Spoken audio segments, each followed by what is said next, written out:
city of New Orleans on a Friday night. It's the Division II non-select state championship game. The top-seeded Franklinton Demons looking for a first state title since 2010, taking on Cecilia. And it's been decades since the Bulldogs have won a state championship. They are back in the Dome after losing to Opelousas last year in this very same state championship game. Hello, everyone. Jeff Lermo along with Wade Kaiser. Glad you could join us on the LHSAA network. Get ready, get relaxed, and enjoy a shootout here for this one. Skilled position players all over the field. Cecilia is the 18 seed, but you can make a strong argument they're actually favored in this game. Diesel Solari, their quarterback, about as fast as you'll see someone after he gets the football on a snap. Boom, he's right through the line of scrimmage. He was hurt during the season, so they lost some games, so that's why they're seated where they're at.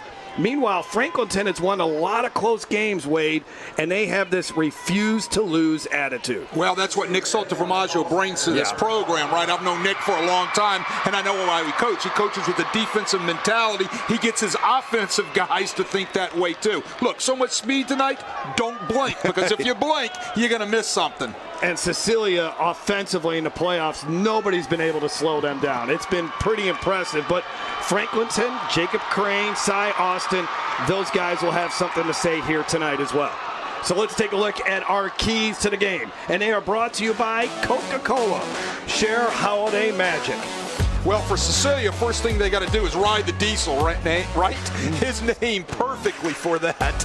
And they got to win the turnover battle. No doubt in a championship game, you got to win the turnover battle. Franklinton, they got to take what's given. Don't get greedy. If Cecilia's giving them something on defense out of that exotic look, you've got to take what you get. And then, hey, it's hard to do this, but there's somehow, some way, they got to come up with some plan to contain Diesel. But it's not just Diesel Solari. As you take a look at Nick Saltaformaggio, he's got to worry about all these other guys like Ella Stewart, Brent Gordon, Brandon Calais. But Nick Saltaformaggio making history here tonight. He becomes the first coach in Louisiana high school football history to take 3 different teams to a state championship game. Now let's send it down to the third member of our broadcast crew. And for that, it's former LSU Tiger, Derry Beckwith. Has rejuvenated their programs. It's a new era and a new belief. The old standard used to be just getting into the playoffs. Now the new standard is either championship or bust. So expect an exciting matchup in tonight's game. Back to you, Jeff. Thank you very much. As the sideline reports tonight brought to you by Red Zone Fundraising. So Franklinton will get the football first. Cecilia will kick it off. And the thing with Cecilia, you don't know what's coming. Special teams, they'll do a lot of different things. They've tried onside kicks, very creative on special teams. And Nick Saltaformaggio talked about it, that they had to spend a lot more extra time this week practicing on special teams.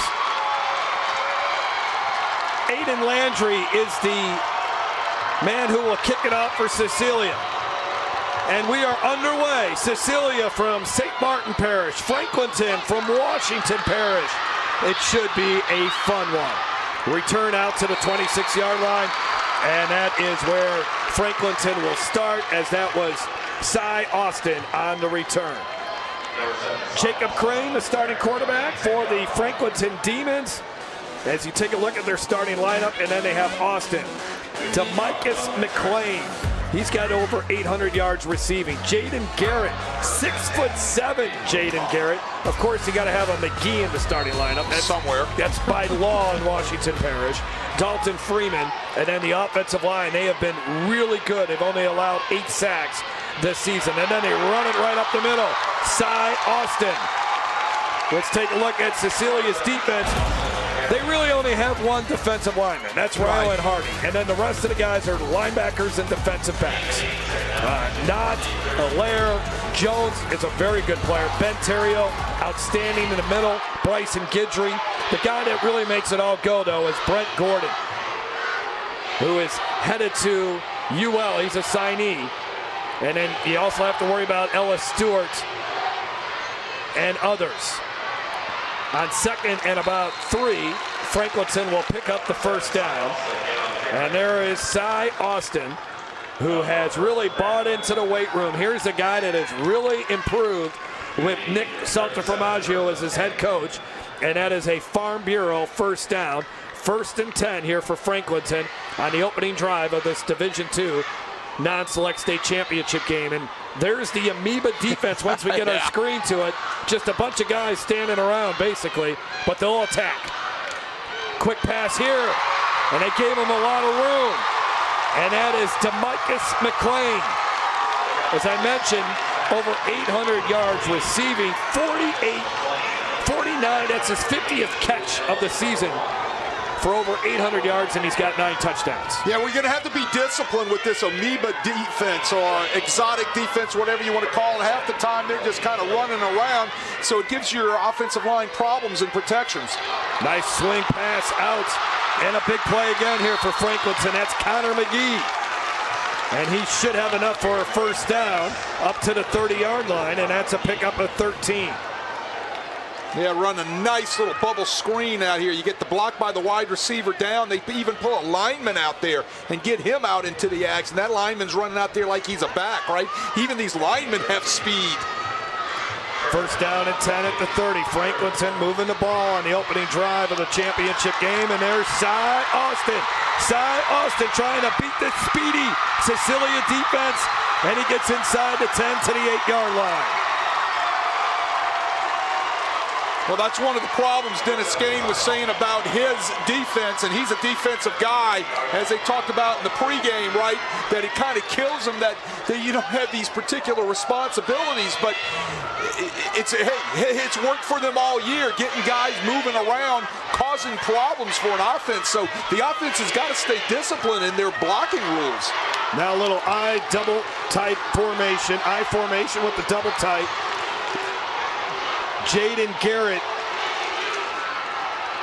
is the wide receiver to the near side, and leaping across the line of scrimmage was the ball carrier, Cy Austin. And Franklinton on its opening drive has entered the red zone fundraising end of the field. There you look at Jacob Crane, very smart, got very focused during the offseason. He's only a junior, but Nick Saltaformaggio thinks at 6'1", 175 pounds, there are going to be colleges really knocking on his door starting this summer. 2nd and goal at the 6. The pitch to Austin. Austin's got a couple blockers in front of him, makes a move, and he's into the end zone. Well, that was pretty quick, right? Nice drive, all Cy Austin. Great blocking by the offensive line. They seem to be very disciplined in picking up all the exotic looks from Cecilia. Cy Austin has the speed that can match that secondary of Cecilia, and he gets the first score of the night. Extra point try coming up. Gabe Ezel, and his extra point is good. And it only took 2 minutes and 13 seconds for our first touchdown of the night, as Cy Austin into the end zone for his 29th rushing touchdown.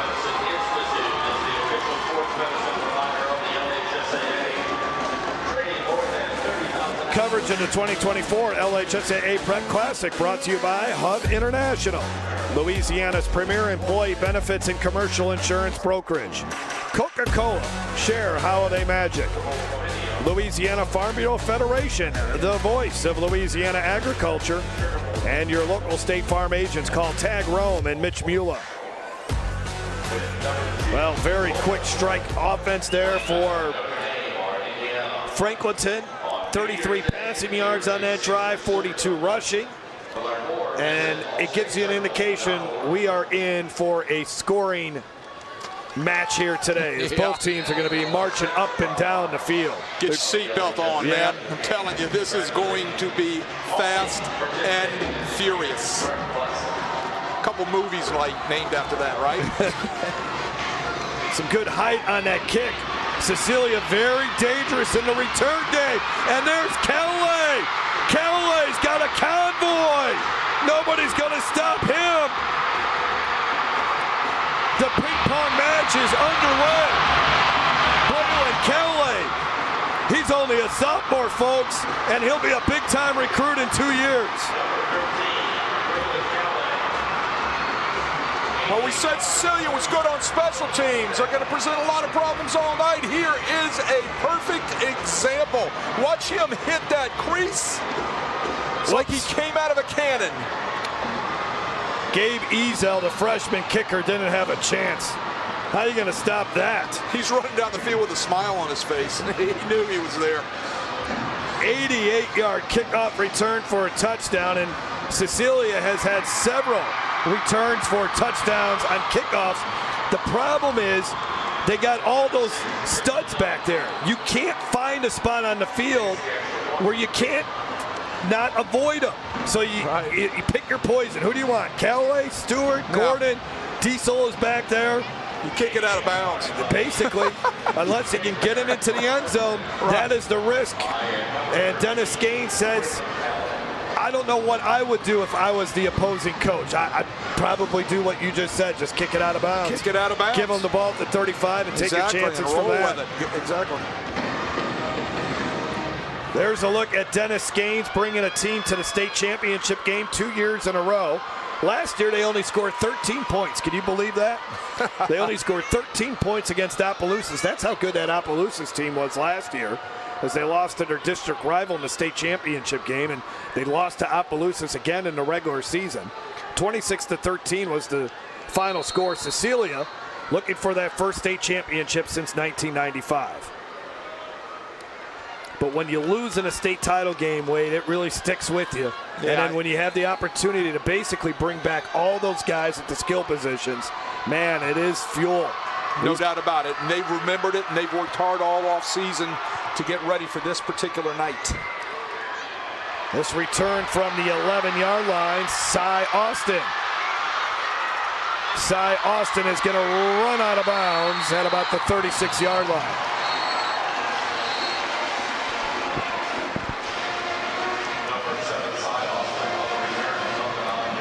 So the first down coming up here for Franklinton.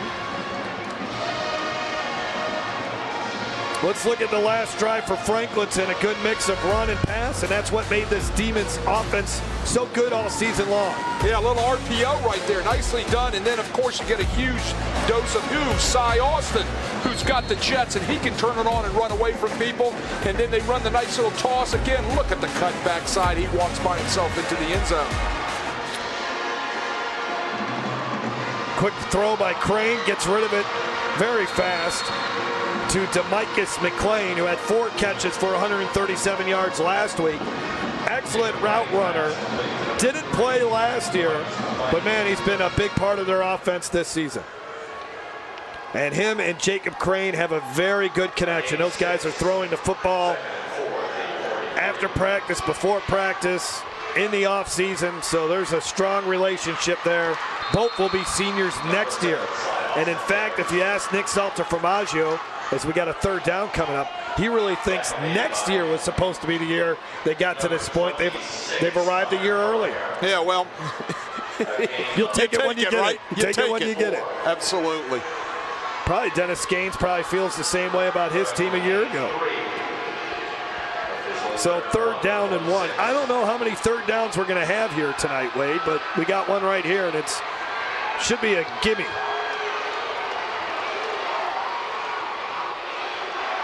Had a fight for it, but he got the first down. Braylon Jones, who's a really good linebacker for Cecilia, a kid that certainly will play college football somewhere, came in off the edge and really gave a good hit to Cy Austin. But Austin has got the first down.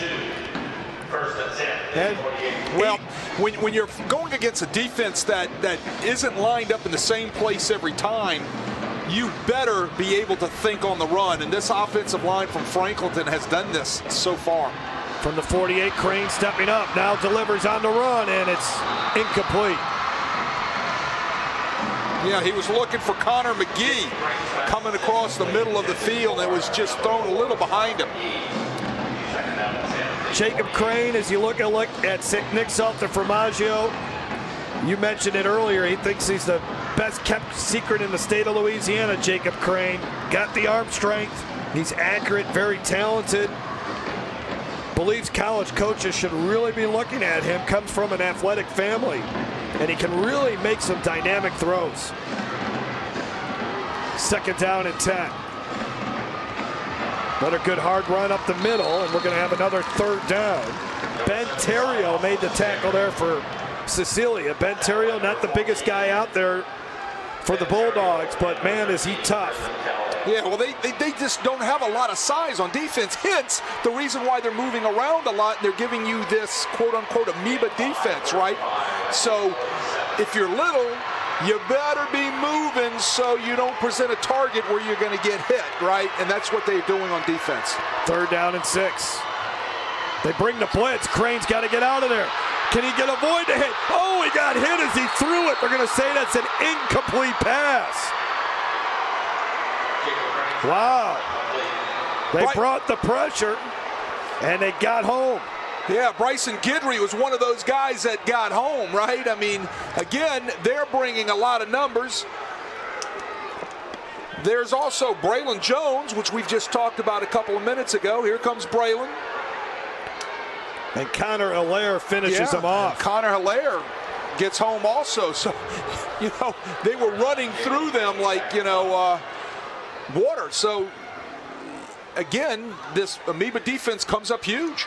Jacob Crane, the punt, down at the 16-yard line as Ellis Stewart called for the fair catch, and we'll finally see Cecilia's offense on the field first for the first time 5 minutes into this game in a 7-7 ball game. Again, strap it on, folks. Put your seatbelts on, because here we go. Diesel Solari, if you haven't seen him play, it is very fun to watch as you look at the supporting cast around Solari. Calais had the kickoff return for a touchdown. B.J. Gordon, Ellis Stewart, Colin Dore, a good offensive line led by Christian Menard, a 3-year starter. Solari will take off, and there he goes. There goes Solari. I don't think anybody can catch him. Franklinton's trying. One play, one touchdown. The Diesel is cranked up here tonight. Touchdown, Bulldogs.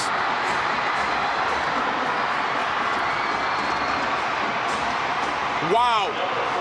One play, one touchdown.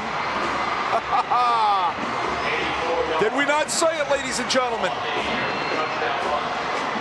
2 official touches, 2 official touchdowns. Look at this. Design quarterback draw, white jerseys stay on the purple jerseys. He runs to daylight. Bad angle right there by the safety, Avery Brumfield. You don't have right angles on this guy, he's going to run away from you. He can make you look silly. So both of their scores are 80 yards plus. Man, oh man. And for Franklinton, you got to be sitting there saying, uh-oh, what's going on here? That's, see Sonny Chaponche, who is the quarterback's coach, the longtime head football coach at Turlings. From Centerville, Louisiana. Yeah. One of the best high school athletes. Oh, was he down at the one? Oh, yes. Yeah, okay. He might have been down just inside the 1. Well, that's going to hurt their per-play average. Yes, you think, right? They got to take it at the 1. They're going to score it from the 1-yard line. Well, they're going to look at it, obviously. I think they're going to set that thing just inside the 1. So now we're going to take away 2 touches, 2 touchdowns. Review, the runner was down at the 1-yard line. Will be first down. Well, Diesel Solari will have to go finish what he started. Yeah, it's great to see Sonny Chaponche over there, man. Spent all that time at Turlings, and hey, longtime basketball coach, great basketball coach, outstanding basketball player in the state of Louisiana when he was in high school. And of course, Dennis Gaines was at Turlings, so that's kind of the relationship there. All right. Solari and Calais in the backfield, and 2 people were moving, and this should be against Cecilia, I think. Our officiating crew, by the way, from the Thibodeau Association, and that's Brian Fontenot, our referee. Dead ball prior to the snap. False start. 78 on the offense. 5-yard penalty. We play first down. And number 78, the left tackle, Jabarick Sabil. Well, the shift kind of drew him, right? You saw the guys from Franklinton kind of shift to the defensive right, so that kind of got the offensive line from Cecilia a little antsy, especially the left tackle. First and goal now, back at the 6-yard line.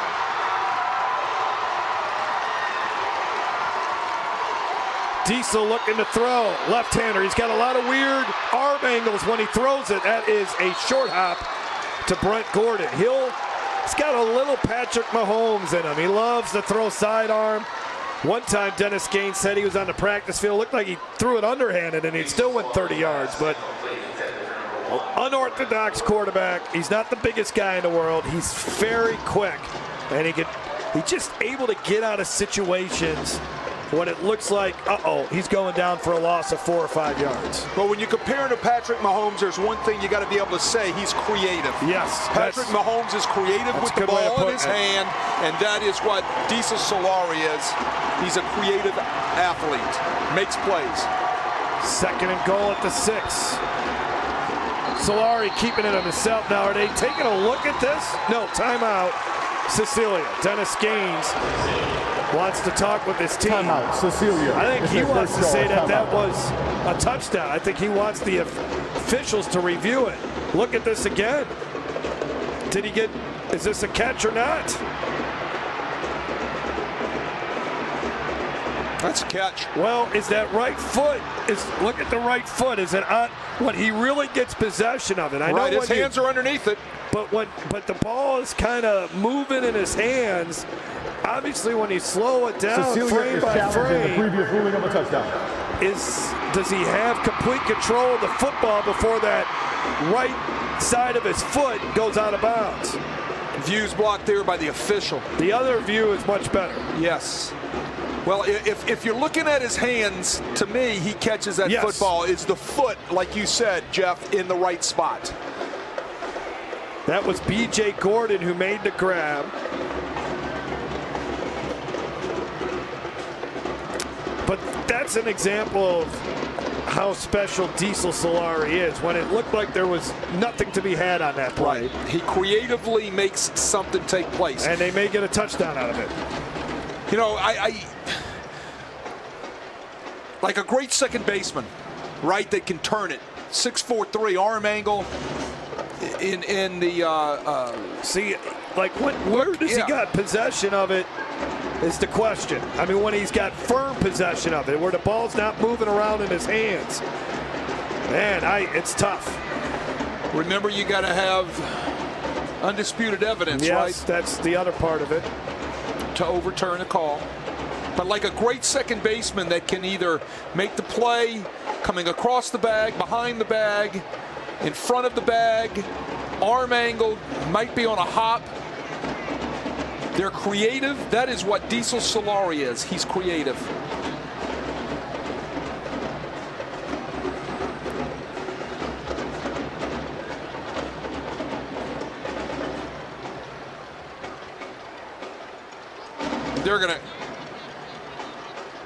They're gonna keep looking at this until they get it right, no doubt about it.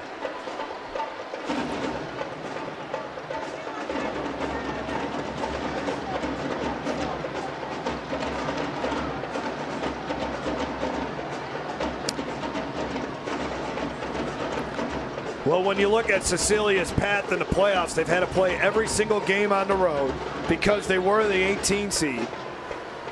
And it all started by beating Pearl River 50-29, and then they defeated Lutcher 49-41. Put up 57 against North DeSoto, 57-40 over the Griffins, and then a 20-point win last week in the semifinals in Plaquemine. Yeah, they scored, averaging 47 for the season. There's one game they were shut out. Right, I was going to say close to 50. They were shut out by Central. Diesel Solari got hurt in that game, and Central we'll see tomorrow in the Division I non-select state championship game. against Ruston. We'll see how good that defense is. It's tough to stop somebody when you're scoring close to 50 points a game, right? It's just, can you keep pace? And if you just can't keep pace. I think they're going to say this is an incompletion based on how the coaches are reacting and the fact that now the referee still has the headset on, but players are ready to get going again here. I just don't think there was anything. Well, we'll hear the After referee. further review, the ruling on the field stands. Incomplete pass. Cecilia will be charged its first time out. I don't think there was enough evidence to overrule it. It wasn't undisputable. It was not undisputable. Right.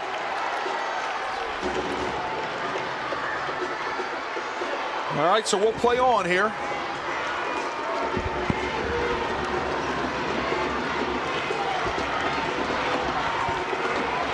So 2nd and goal at the 6.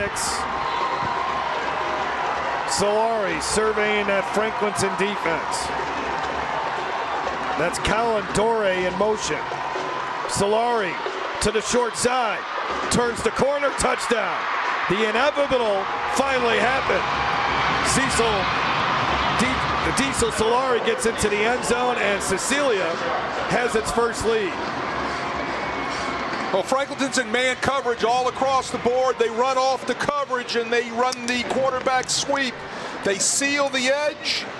Great job by Braylon Calais sealing the linebacker, which allows Solari just to tiptoe into the end zone. Good job by Christian Landry, too, the offensive tackle.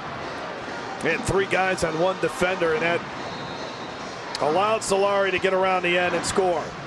Number 36, Aiden Landry. So Aiden Landry now will kick the extra point, and that's through the uprights.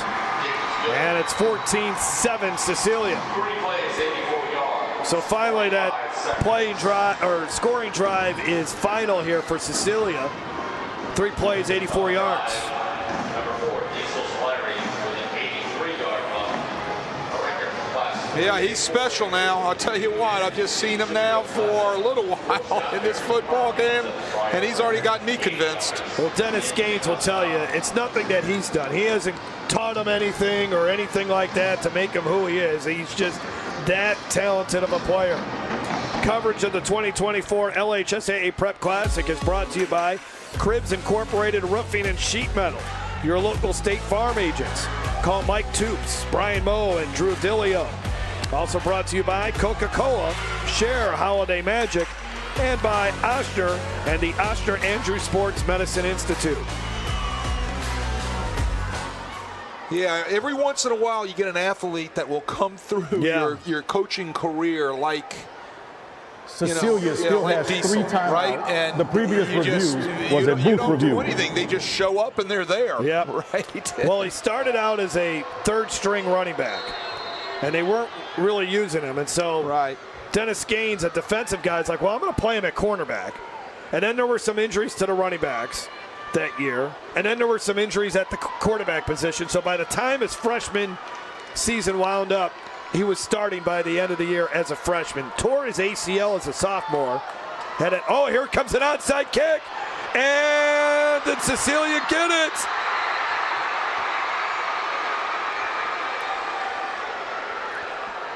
Aiden Landry could not recover it, the kicker. Oh, that's a big break there for Franklinton as Edward Hilburn got on top of it. But we told you, you got to expect the unexpected with Cecilia on special teams. You top it, you try to get it to die just 10 yards Spot a first touchdown on a free kick like that. First down, you try Franklinton. to send some blockers out in front just to run interference, and you let your kicker get down on it. Hilburn comes up with the ball. He was ready for it. He comes up with a huge recovery. It's going to set Franklinton up right at midfield, just over it. Nick Salter-Vamaggio will join the defense to try to figure out a way how to slow down that Cecilia offense. But, we'll look at it again. Nearly the kicker getting there. His hands, he got his hands on it, Aiden Landry, but that ball was kind of rolling away from him. Yeah, well, he had to wait for it to go 10 yards. Yep. They picked up 5 yards there on the first play from scrimmage. As Jacob Crane and this Franklinton offense back out on the field. The Demons went 12-1 after going 3-7 last year.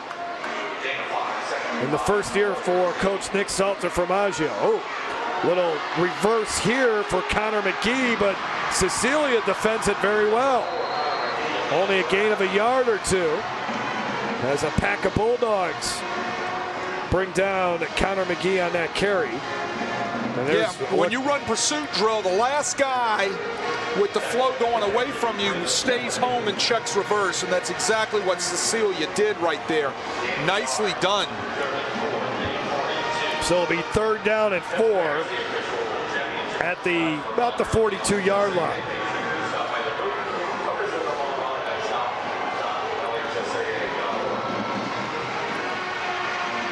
Good strong run here. That should be enough for the first down, and it is by a yard. Cy Austin with that first down, and it's time to send it down to Derry Beckwith with a Red Zone fundraising sideline report. Guys, this is a pivotal drive for this Franklinton offense. Cecilia is so explosive offensively, you do not want to get behind. You have to keep up with their scoring, because if you don't, you could be in for a long night. So let's see what they have for us on this possession. Back to you, Jeff. Thank you, Derry.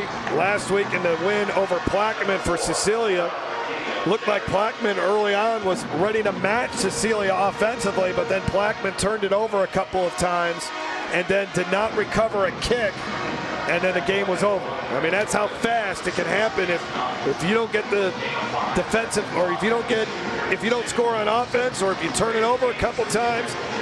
This Cecilia team will run you out of the building. Yeah, you got to keep pace, and you can't turn the ball over. Those are a couple keys for Franklinton tonight. 2nd and 5. Did he hang on to it? Is this a catch or what? It's going to be an incompletion. Yeah, Brett Gorin's going to have to come off the field for one play.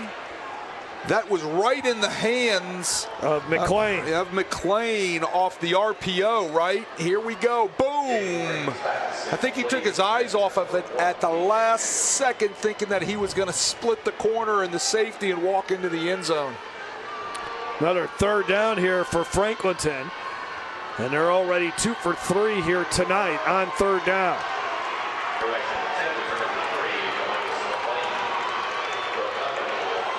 They'll run the football. Fighting for any yard he can get is Cy Austin. He'll be 2 yards shy, so our first 4th down of the night. Cy Austin's looking for a little help from his teammates, and he gets it. Gets it from the teammates and the official, right? Yeah, I think it's his 4-down territory for Nick Salter-Formaggio and the Demons. Looks like they're going to go heavy. They bring in 3 extra offensive linemen. And it looks like Cy Austin will be the one that will take the snap. No, Jacob, yes, he might be. Or Connor McGee. Connor McGee, who actually is the backup quarterback, will handle the snap here. On 4th down, McGee keeps it, makes a nice move to get the first down. That was a Connor McGee called play. It was a keep all the way you look at it. The fake was just for show to freeze the defense. He pulls the ball, knows where he's got to get in order to get the sticks, and he achieves his goal. Nick Salter-Formaggio converts for the first time on 4th down here tonight. So it's 1st and 10 at the 25. They keep that big package in there. And it's going to be McGee again. Gets a block from Cy Austin, takes a hit, but keeps on running.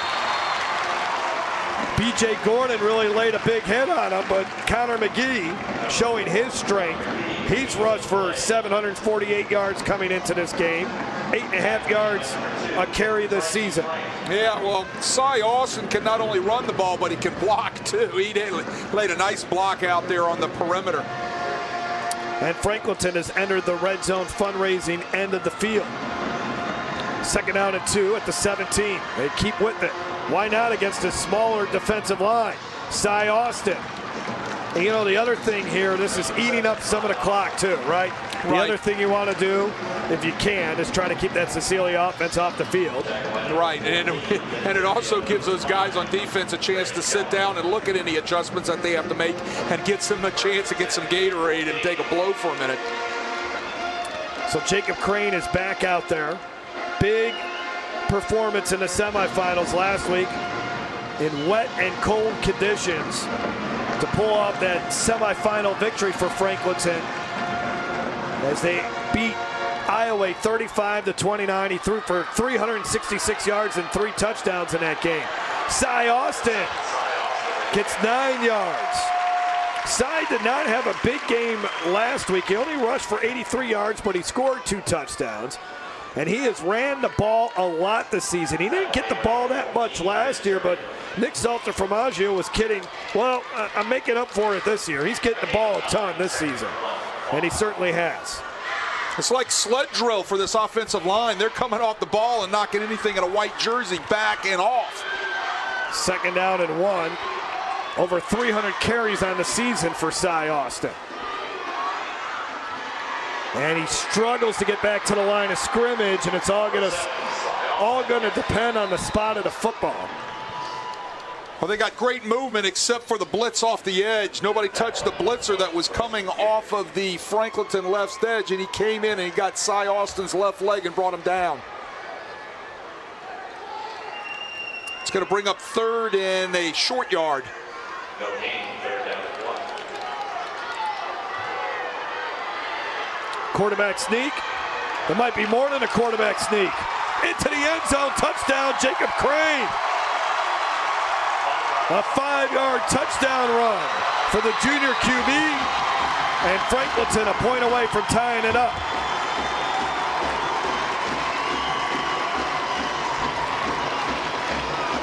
Low man wins, right? Look how low those purple jerseys are underneath those white jerseys.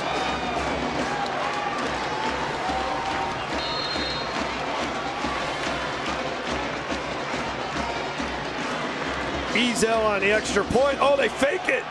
Oh, a little dose of Cecilia's own medicine on the fake extra point try. Results in 2 points. Cy Austin was wide open in the back of the end zone. Well, you knew something was going on when they had a man in motion. That was their tip-off. They were about ready to do something. That's a little gamesmanship from Nick Salter-Formaggio, right? Here's a good look at the quarterback sneak. He's going to walk in from 6 yards out. You're going to see motion on the PAT just to get somebody out of position, and they're going to release the tight end right into the seam for the touchdown. Little gamesmanship for Nick Salter-Formaggio. Colton, who was that? That was Cy Austin releasing into the end zone to catch the football. But when they sent that man to the motion all the way to the far sideline, that took a defender away. Correct. So that created more space for Cy Austin to basically run from his, if you would, left tight end position into the end zone. So that's very creative play. And Nick Salter-Formaggio is probably sitting there, look, if you're going to make me work extra on special teams during the week, I'm gonna punish you for that.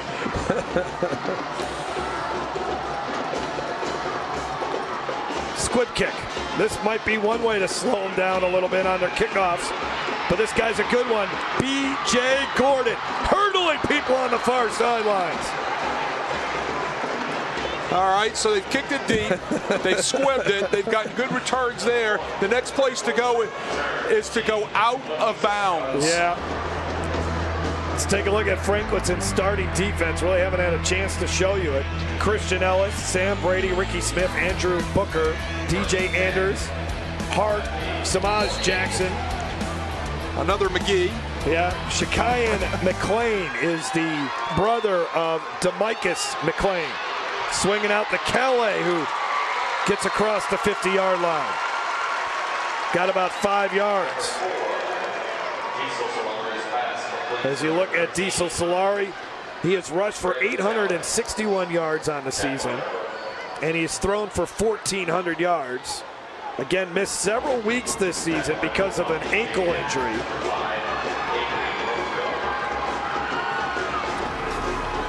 There's that sidearm throw I was telling you about, and a nice open field tackle for Franklinton, their best defensive play of the night.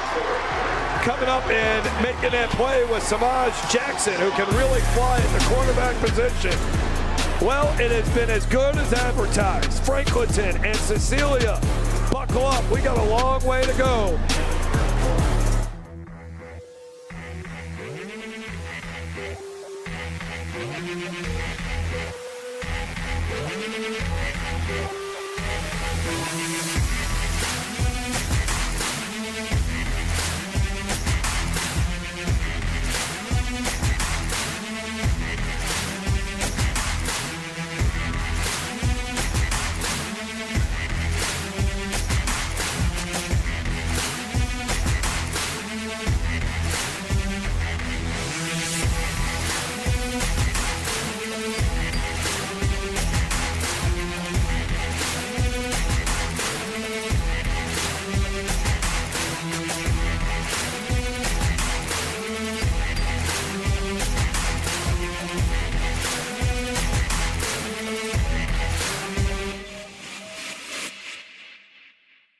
Ochsner, we know healing is a team sport. That's why we've partnered with world-renowned orthopedic surgeon Dr. James Andrews to create the Ochsner Andrews Orthopedics and Sports Medicine Institute. Whether you're a professional athlete or a weekend warrior, our team of specialists are dedicated to getting you back in the game. So whatever your reasons are for reaching your personal best, we've only got one. You. Ochsner Andrews Institute. Long live you. For over 100 years, our families have gathered together to share with each other our challenges and hopes, to take this light we've been gifted and paint a brighter future for the next generation. The seeds we plant today are the bounty we harvest tomorrow. As farmers, we know that together we're stronger than we could ever be apart. We're the Louisiana Farm Bureau, and we're the voice of Louisiana agriculture. Beginning of the second quarter of the Division II non-select state championship game. Glad you could join us on the LHSAA network. Jeff Palermo, Wade Kaiser, former LSU Tiger and Parkview Baptist star, Derry Beckwith. 3rd down and 7, and Solari drops the snap. I think he got it, but now it's 4th and long. Yeah, I don't think he was ready for it, I think Jeff. you're right. I mean, he didn't signal for the ball. Maybe he was trying to get somebody moved. Yeah, that's it. Look at him. Look to his left. That's it. He was not ready for the ball. Oh, that's scary. That'll put a crimp in your style, right? I mean, all of a sudden you're trying to get your guys lined up, get a message in from the boundary, and the ball hits you right in the chest. All right, here we go. Here's the first punt of the night for Cecilia. Hunter Duplichin, the student of the year. He's actually the student of the parish. He's the center. He snapped it early. Well, that might drop him a couple of great points. I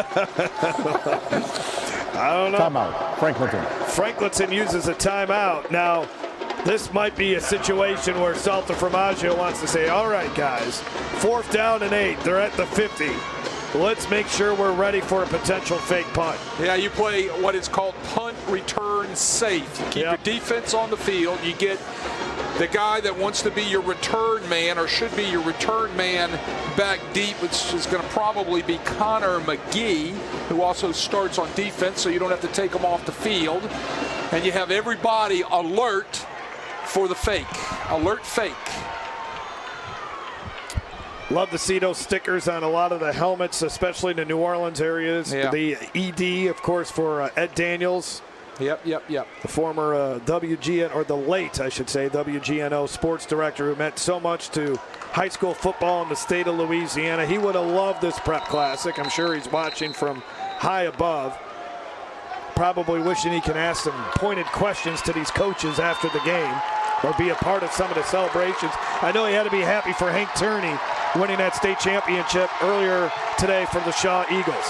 Yeah, it was a sad month for many people in the high school sports profession. Ellis Stewart, and he's just going to run it, and he's going to throw it, and there's Kelly, and there's a 1st down, and Cecilia has it at the 22. I don't know if you really drew that up. Maybe you drew it up in the sand or the mud, but it worked out for the Bulldogs. Even when you were trying to prevent it, they still execute it. I'm standing here shaking my head. How do you defend that? Oh my goodness. Yeah. Cy Austin was back deep to get the punt. He needed to come over and try to get in there and knock that ball away, and he was just a second late getting there. I think if you're, not to second guess Nick Salta Formaggio, but maybe don't even have a returner back there. Now Solari just throws that one all the way across the field. Is that intentional grounding? Yes. Is he in the tackle box? Correct, he was. I would be dropping that flag. There it is. Yes, there it is. For the dramatic effect, referee Brian Fontenot drops the flag. Well, what he's got to do, I'll let him speak here first.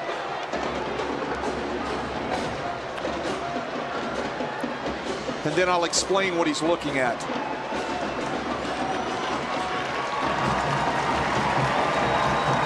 Intentional grounding, offense, number 4, 5-yard penalty, loss of down. second down. Okay, you wonder why it takes so long for him to drop the flag on the ground. Number one, he's got to determine the tackle box after it eroded from when the snap took place, right? So he's got to make sure where that ball's being released from. And then secondly, all right, is it forward, and where did it go? And there was not a receiver in that area. He has to talk to the other officials about that. They try to set up the screen, and they do. P.J. Gordon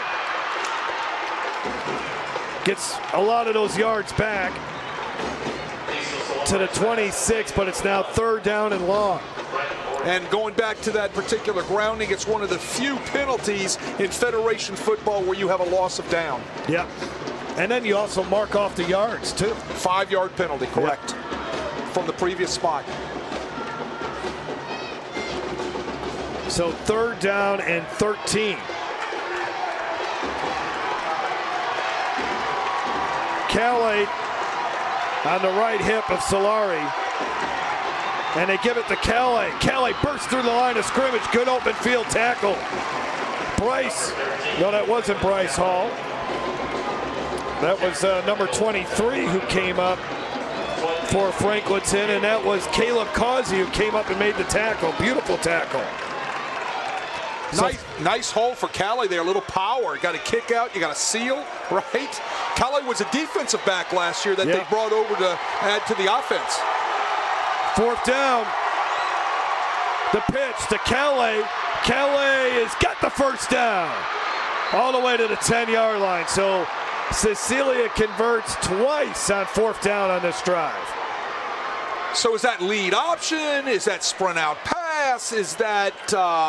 It's just make a play. Yeah, it's like run this way, and if you can't go any further, throw it out there to Calais.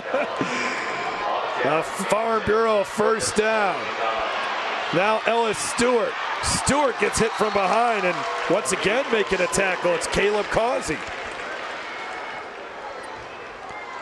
Yeah, nice play by Caleb Causey coming from his backside position, chasing down a pretty fast guy. 2nd and goal at the 8-yard line as you look at Solari. 13 of 16 last week for 204 yards. He accounted for 7 touchdowns last week in the 20-point win over Plaquemine. He rolls to his left, throws with the left hand. His receiver turns upfield and gets knocked out of bounds as that's Jermaine Davis.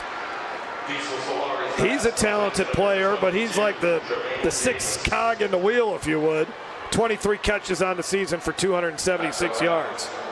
Look, Franklinton breaks blitz, right? When you blitz both of those inside linebackers, you also lose a lot of inside-out pursuit onto the perimeter. Franklinton was trying to get an extra man out. It doesn't matter. Touchdown, Diesel Solari. Diesel is like a Ferrari, right? I mean, they go fast, and he can rev the engine, and it's almost like, well, you think I got him contained? No, he's going to drop the gear down and then reshift and just take off. They never threw a flag. Yeah, I didn't see one either. I mean, they had a Franklinton player who was obviously on the other side of the line of scrimmage, but I guess they figured, what's the point of throwing one? They're going to decline the penalty anyways. I don't know. Well, it's still, They're reviewing something, though, here. 12 people on the field. The previous play is under review. So they're either reviewing the 12 people on the field, or I don't see what they would be reviewing on the score.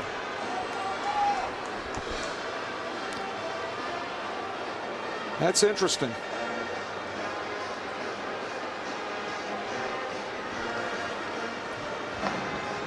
So it's like a fire drill right now, trying to get everybody on. So I guess they got everybody on. 1, 2, 3, 4, 5. Oh, yeah, you got. Yeah, he's offsides, and plus I think they've got 12 people on the field.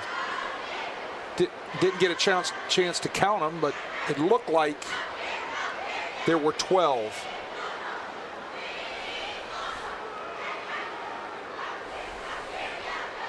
I think that's what he was saying The official with his back to us was kind of motioning that there were guys running all over the place.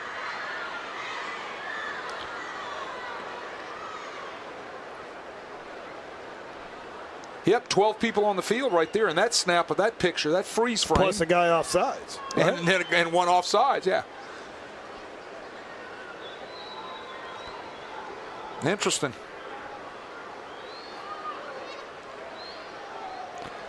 So they're reviewing this because the penalty can be carried over to the kickoff. Yes, that is, yeah, there you go.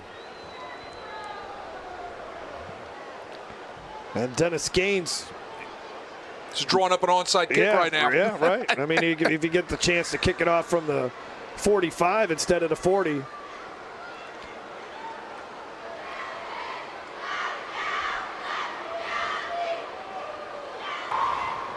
After reviewing the play, the touchdown is good.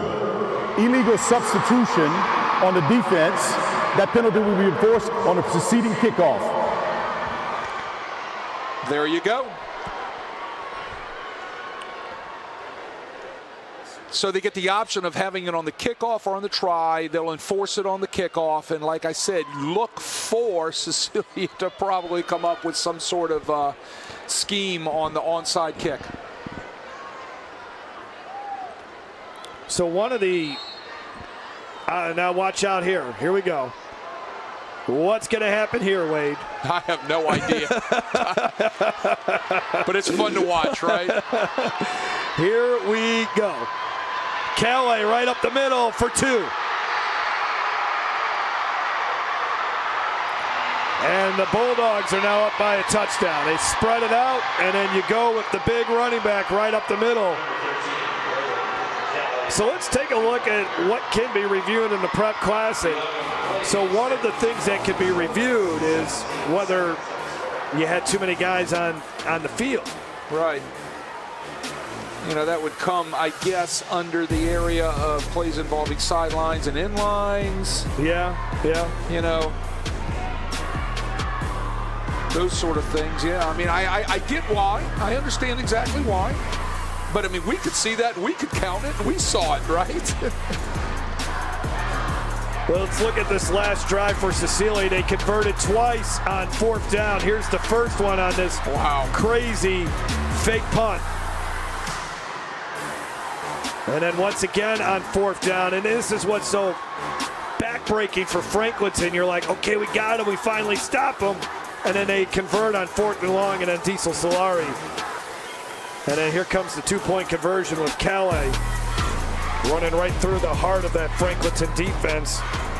DJ Anders didn't have a chance there for the Demons. So 22-15. And now if you're Franklinton, you got to be, everybody's got to be on alert here of where this ball may go. And then you might get the sky kick here, where they kick it to like the 25 where there's nobody standing for Franklinton. Correct. There's a huge void area. Yeah, huge void area right there between the 30 and the 20, right? With that type of speed that they have, they can drop it right in there and somebody can recover it for Cecilia. Well, just your traditional kickoff. We built that up for nothing. Cy Austin from the 6. And Austin is going to get driven back as he got to the 21-yard line. Let's send it down to Derry Beckwith with this Red Zone fundraising sideline report. Guys, have you ever played football in the front yard and you kind of make up plays? Yeah. That's what Cecilia reminded me of. On the fake punt, I don't think it was designed to do that. And sometimes on offense, they have so many great playmakers. You get the ball into the hands, they can make something out of nothing. There's no disrespect. It's actually a compliment. It's almost like sandlot football, but they execute it to a high level. Back to you, Jeff. Yep, Dennis Gaines is the mastermind behind all of it, the head coach for Cecilia. 1st down and 10 at the 22.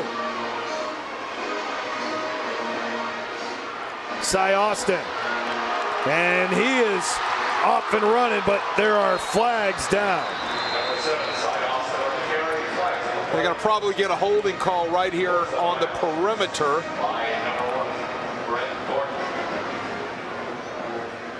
By one of the wide receivers from Franklinton. He's upset because he just tossed his helmet. He doesn't think he held anybody. Holding, 36 of the offense. 10-yard penalty. Replay first down. I think they got Christian Young.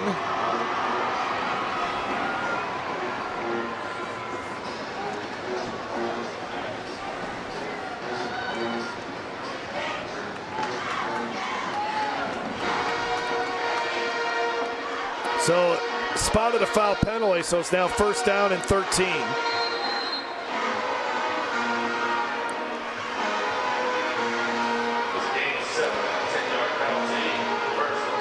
Crane gets rid of it. Moving upfield is McLean. And he only got a few yards, about 4, and that was it. Yeah, a lot of guys on that Cecilia defense also line up offensively. That's one of the things Coach Skanes believes in his philosophy. He likes those kids not to come off the field. Plus, he's a defensive guy, right, and he's got all these great skill positions, but players on offense. He wants them on defense, too. No doubt about it. That's where you're going to put athletes. Calais, the starting running back, and now here's that prowl defense. Crane, oh, big hit. Big time hit delivered there by DeMarcus Babineau, who is a sophomore. Not only are there a lot of guys going both ways, but Cecilia's got several sophomores on this defense, and Babineau is one of them who's got a very bright future as a football player. Yeah, huge future, and he's got closing speed, right? Did you see him come from nowhere to make that hit? Good look at that young man right there. 2 defensive touchdowns on the season. 3rd and long here for Franklinton. Over the middle, wide open. Connor McGee stumbles across the 40. Big pickup on 3rd down. Look, last week in the semifinal game, Connor McGee had 124 yards and a touchdown, right? He's kind of left off where he was last week, catching the football and getting vertical right there. 40 catches on the season, over 700 yards receiving. Cy Austin. And he'll get tackled by Frankie Frank. And there's another outstanding sophomore player in the defensive secondary for Cecilia. This kid is going to be a 4-star prospect once he becomes a senior. He's got all the makings of it as a cornerback. 60 tackles on the year, 7 pass breakups. And he's got a great name, too. Yeah, absolutely. 3 of the 4 of the secondary are all sophomores. Moving upfield is Connor McGee again. McGee got tripped up at the 41-yard line. Look, Franklinton's got a perimeter game of their own. You think Cecilia has a perimeter game? These guys get out there. They do a nice job shielding and blocking, and they can turn on the jets also. They can apply pressure in between the tackles as well as out in space. Gavin Solomon made the tackle. Crane keeps it, and Calais brings him down to the ground violently, and no gain. But Braylon Calais, you look at him, will also be a big-time prospect in a couple years, probably as a wide receiver. Nick Salter-Vermaggio saying, I don't know about that play anymore. Related to Raymond Calais. Number 7, Cy Austin, in the middle. Who played for the Raging Cajuns and then went on to the NFL. 3rd down and 7, under 5 minutes to go for halftime. Another 3rd down here for Franklinton. And they are 4 of 6 on 3rd down here tonight. You just feel if you're Franklinton, they've already had one possession where they didn't score. They can't have too many of them here tonight. Crane gets rid of it quickly, wide open. 1st down. Got it to the big tight end. The H-back, Dalton Freeman, only his 10th catch of the season. But he's a very gifted athlete who ended up catching the winning touchdown pass last week to beat Iowa. Yeah, he iced the game with it, right? And Nick Salter-Vermaggio said he's got those nice soft hands. He does a nice job blocking. He's physical at the point of attack. But when he catches the ball, it's nice and quiet and soft, which is a clue he's a pretty darn good athlete. Franklinton has entered the red zone fundraising end of the field. And Cy Austin gets to the 15. Brought down by Braylon Jones, a junior. another future college football player. Gain of 4. And another nice drive here for Franklinton, who has over 200 yards of offense. They've been very balanced here tonight, and that's what Nick Salter-Formaggio said. Hey, if you're going to give us the pass, we'll take it. If you're going to give us the run, we'll take it. We're going to move the ball either way. It doesn't matter.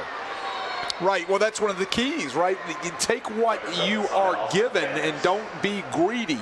If they're going to line up in that amoeba defense, let's come off the ball and let's knock them in the teeth and run the ball in between the tackles. If they're going to line up in something that's conventional, then let's use our perimeter game to see if we can match their perimeter speed. Jacob will come over and get the play call.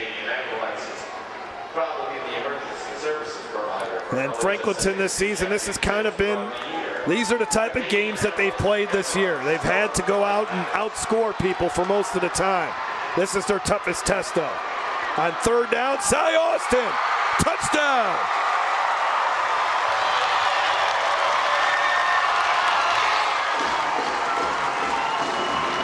They had one more body out there than Cecilia had. They run it into the short side of the field, and they got a hat on a hat out here, and everything was walled off inside. It allows Cy Austin to pick his way through. Look at the blocking on the perimeter, folks. Block, block, block, body on the body, walk into the end zone. DeMicus McClain and Connor McGee. A couple of those big blocks on the perimeter for the Demons. Now once again, they put a man in motion. And they're going to try it again. And this time it don't work. What do they say? Fool me once. Fool me twice. Shame on me. You're not going to fool them twice. Right. Try it again. They were ready for it that time.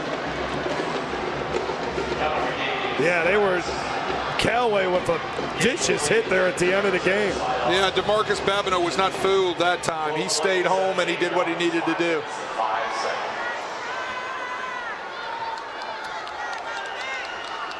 But a 12-play, 78-yard drive for Franklinton.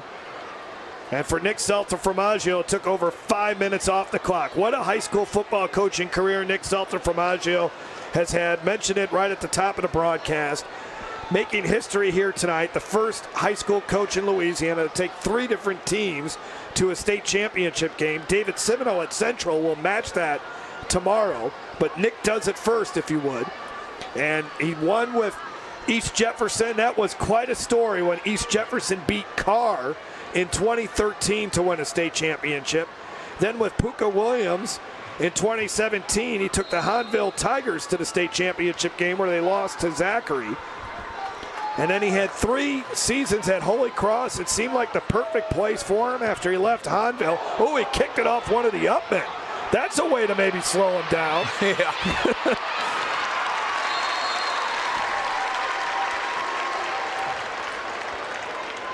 Want to thank Hub International, a proud sponsor of our broadcast of the state championship games on the LHSAA network. Hub International, Louisiana's premier employee benefits and commercial insurance brokerage. Right, you say that's one way to not get a kickoff return against you, but they're going to get set up with really nice field possession. But name your poison. This is actually not bad. Yeah. I mean, you put them at the 36-yard line, you'll take it. It's like kicking it out of bounds. Here's Kelly running around the left end. Kelly's got the first down to the 50. You mentioned it, last year he was a defensive back, and that really brought out the physicality in him as a freshman. And he wasn't really excited to be a running back, and it took him a while to really grow into it. But Dennis Gaines says right around playoff time, he could tell, hey, this kid is starting to really enjoy being a running back, and he just picked up a Farm Bureau first down. That pass is broken up. Getting his hands on it is Samaj Jackson. Yeah, he was there right on time because that was really close to an interference penalty. Timing is everything, correct? Yes, it is. And there you go. The timing was correct right there by Samaj Jackson getting in there and breaking up that curl route. On second down and 10. Solari to throw again. They want to get the screen game going. Calais catches it. Calais will drag a tackler, spin off a tackler, and get about 5 out of it. Samuel Brady, a junior defensive end with over 50 tackles, made the tackle. Third down and 5. Coach Salter Formaggio said, hey, the key today is to get off the field on third down. They've actually stopped Cecilia twice on third down, but the Bulldogs ended up still picking up first downs by converting on fourth down. Let's see what happens here.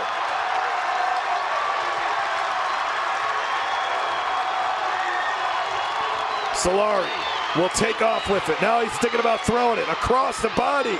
And that was a dangerous throw. His receiver fell down. B.J. Gordon. There were a lot of demon defenders there. And on fourth down, I would imagine Cecilia will go for it again. Yeah, that was lucky. That was something that Diesel Solari threw up with the hope and a prayer, right? To, like you said, to Brett Gordon. And the ball could have easily been picked off had there been some demon defenders in that particular area. That was ill-advised. So, for the third time, they go for it on fourth down. Calais will get the first down. They're now 3 for 3 on fourth down. Yeah, that's going to move the chains. Out in space off the lead option. Get it out there fast, out onto the perimeter. Solari slings it incomplete. Trying to get the ball to Colin Dore. He's kind of smiling. He knew that was a bad breaking ball right there that he threw three-quarter sidearm. Cecilia still has its 3 timeouts here. With 90 seconds, up by 1, 22-21. They've been scoring 50 points a game in the playoffs, and they're on pace to do that again here tonight. Solari will take off. Good job by Franklinton. DJ Anders, who's a film junkie, #1 there for the Demons, in on that tackle, a tackling machine. He'll have over 100 tackles on the season after tonight. Cecilia. And Cecilia uses one of those 3 timeouts. As you take a look at Anders coming off the field, had a big interception last week. And Nick Salter Formaggio said, DJ Anders will need to get Diesel Solari down on the ground, and he did it there on that play. Yeah, he fought off a block, and Cecilia runs quarterback counter nicely, right? And it looks like everything's opened up, but it closed quick, and that was DJ Anders, as you said, doing a great job following the pullers, getting downhill, and making a nice hit in the hole. Coverage of the 2024 LHSAA Prep Classic brought to you by Hub International, Louisiana's premier employee benefits and commercial insurance brokerage. And also brought to you by Coca-Cola. Share holiday magic. And also brought to you by Louisiana Farm Bureau Federation, the voice of Louisiana agriculture, and your local State Farm agents. Call Tag Rome and Mitch Mula. Yeah, here we are in another third down situation for the Bulldogs. 3rd and 7.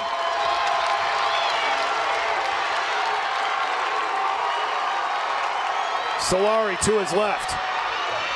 He'll just run it. Hurdles, got the first down. Wow.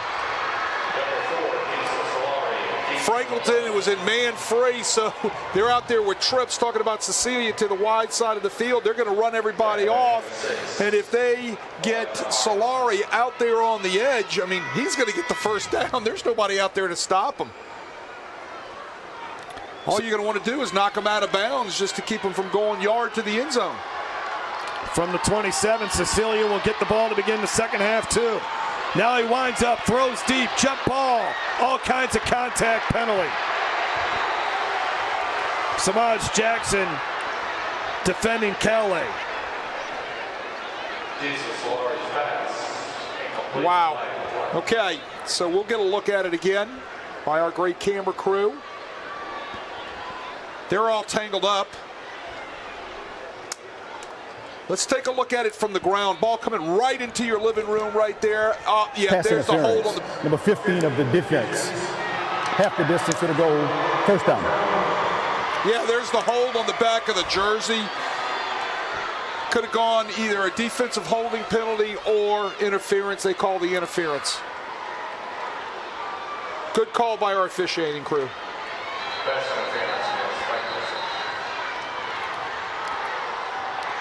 The officiating through this Prep Classic has been outstanding.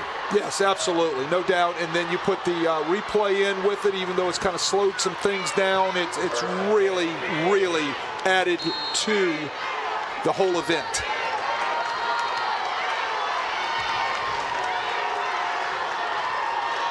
Solari, before he got hit, completes the pass to Ellis Stewart, who's been very quiet here tonight. That's only his second catch of the night. Give him a little while. He's warming up, right? I mean, he's only in second gear. He's been phenomenal all year. 633 yards, 10 touchdowns. Best athlete on the team, says Dennis Gaines. There's Solari. Solari, again, getting the hops going here. He'll be stopped short, and another third down here for Cecilia. Cecilia is 2 for 5 on third down, but they just keep scoring touchdowns anyways.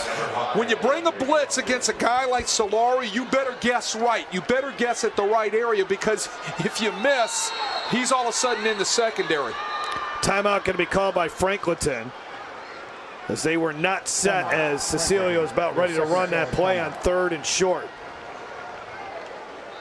And when you do blitz, right, you better make sure your gap's sound, and you better make sure that you're not run off in man. I think it needs to be more of a zone blitz against these guys, especially Solari, because you got to keep your eyes on him. You got to know where you're going. If he runs past the blitz, he's running free down the field. That time Franklinton ran blitz, they missed him. He picks up about 6 yards. Franklinton in a state championship game for the 5th time. They're trying to get their first title and their second in school history since 2010. Shane Smith was the head coach of Franklinton when they won in 2010. He's now the principal, and Nick Salter from Aggio loves working for Shane Smith. Look, Shane Smith's one of the best guys that was in the field of coaching. Now he's in administration. You know, I've coached against Shane. I've known Shane for a long time. Great, great human being. Third and short, Solari calls his own number. Franklinton does a great job to keep him out of the end zone, even though he picked up the first down. Give the Demons credit here. They're making Cecilia earn the points on this drive if Cecilia scores. And now Dennis Gaines will use one of his 2 remaining timeouts. I mean, look at this. You got 4 purple jerseys flowing to the football. Well, one of the things is they had to be able to tackle well in space. That's one of the keys. That was a nice job there, tackling Solari in space, getting a lot of bodies there and caging them in and getting them to the ground. Diesel Solari's played every position for Cecilia offensively, except on the offensive line. Just a freak athlete, Class 4A first-team All-State athlete a year ago. Pound for pound, Coach Dennis Gaines says he's the best kid he's ever coached. And he ended up missing about 5 games this season because of an ankle injury. And during that time, Cecilia suffering 3 losses. But once they got going, this Bulldogs offense has not been really stopped or slowed down at all. First and goal from the 1.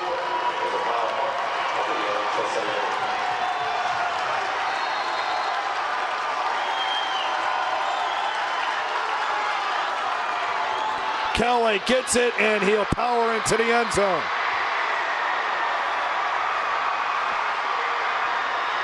Kelly's tough to stop when he's running downhill in between the tackles, right? Nice size dude running downhill. He's hard to bring down. You're going to have to put a couple bodies on him, and they didn't get a body on him until he was clearly a yard into the end zone. Here we go. Let's see what they're going to do on the PAT here. Fun, fun, fun. Just your standard point after. Oh, that wasn't exciting. 12 plays, 64 yards, 2 minutes and 27 seconds off the clock. Calais gets into the end zone for the touchdown. For him, that is rushing touchdown number 24 on the season.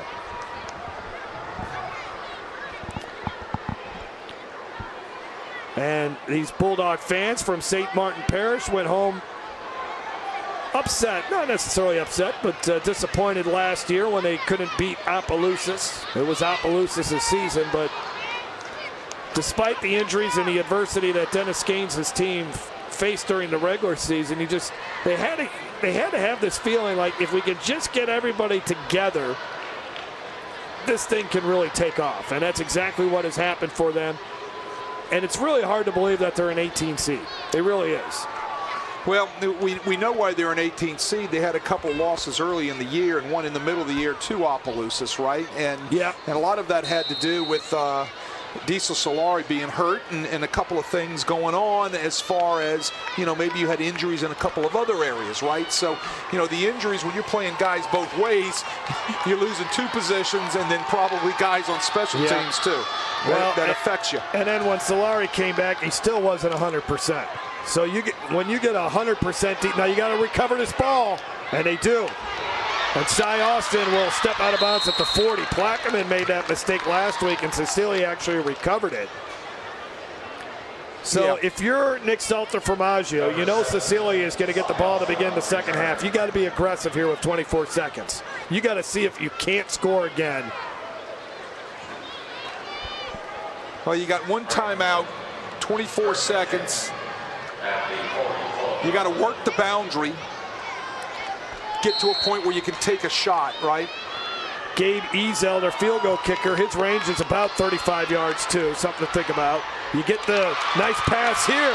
McClain to the 35, to the 30, and he got tripped up as he got to the 20-yard line.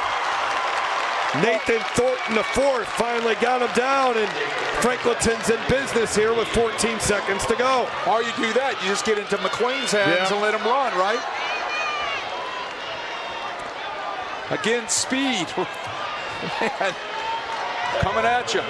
43-yard play. 4 catches for 73 yards for DeMicus McClain. And they've entered the red zone fundraising field. Look out, pressure coming. Crane got away from it, and he nearly threw an interception. Is there a flag? No flag. Brett Gordon makes a play there.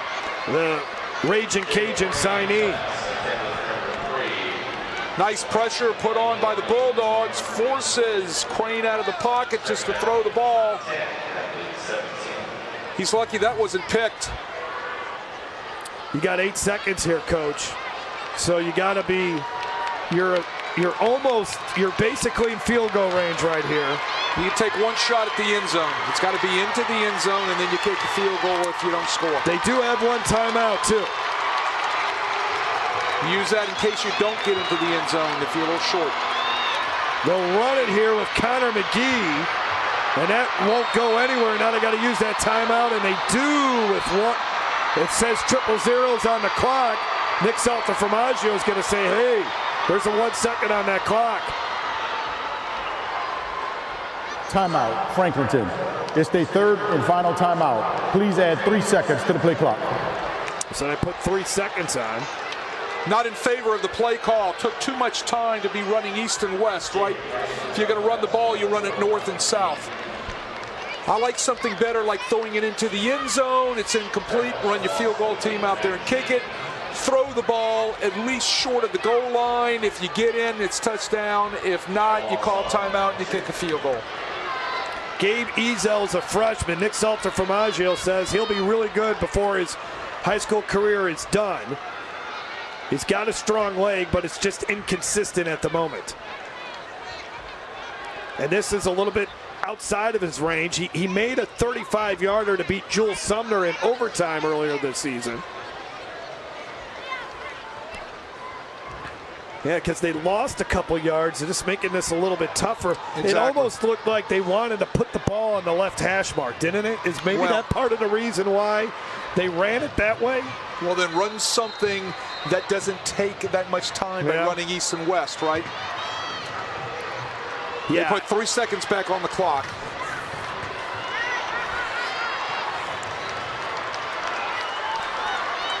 Again, these are big points.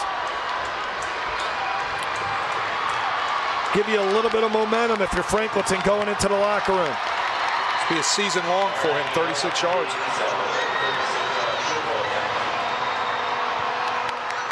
Does it got the distance? And it does! Just over the crossbar. The freshman, Gabe Ezel. He's running off the field saying, I told you, coach. I had it the whole way. And a nice finish to what was a very exciting first half inside the Caesars Superdome. Yeah, for a freshman, he's flexing his arms, right? We're truth sayers. We're truth savers, Wade Kaiser. We told you there'd be some points. There certainly were in that first half. Let's send it down to Derry Beckwith. Coach Gaines, obviously you guys got it going offensively in the first half. What do you like about your offense so far? Same thing I've always liked. They score a lot of points. And defensively, obviously, Franklinton got some things going offensively. What do you like for your defense to improve on going to the second half? Making a tackle, that would be good. Sounds good luck in the second half, absolutely. Well, Coach Dennis Gaines, few words to Derry Beckwith. I have a feeling he'll have a few more words for his players in the locker room as they try to fix some things up on defense. What a fun first half inside the Superdome. 53 points in that first half. We'll be back after this. Today's Louisiana High School Championship games are presented by the following State Farm Insurance agents of Louisiana: Drew Dillio of Baton Rouge and Tag Rome of Blanchard, Bossier, and Shreveport, with 3 locations to better serve you. State Farm, here to help life go right. At Auctioner, we know healing is a team sport. That's why we've partnered with world-renowned orthopedic surgeon Dr. James Andrews to create the Auctioner Andrews Orthopedics and Sports Medicine Institute. Whether you're a professional athlete or a weekend warrior, our team of specialists are dedicated to getting you back in the game. So whatever your reasons are for reaching your personal best, we've only got one: you. Auctioner Andrews Institute. Long live you. So it's going to come down to this. Can they do it?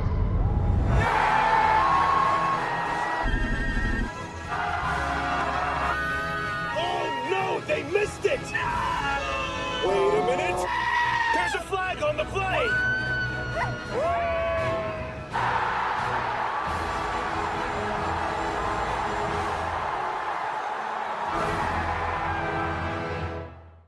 For over 100 years, our families have gathered together to share with each other our challenges and hopes, to take this light we've been gifted and paint a brighter future for the next generation.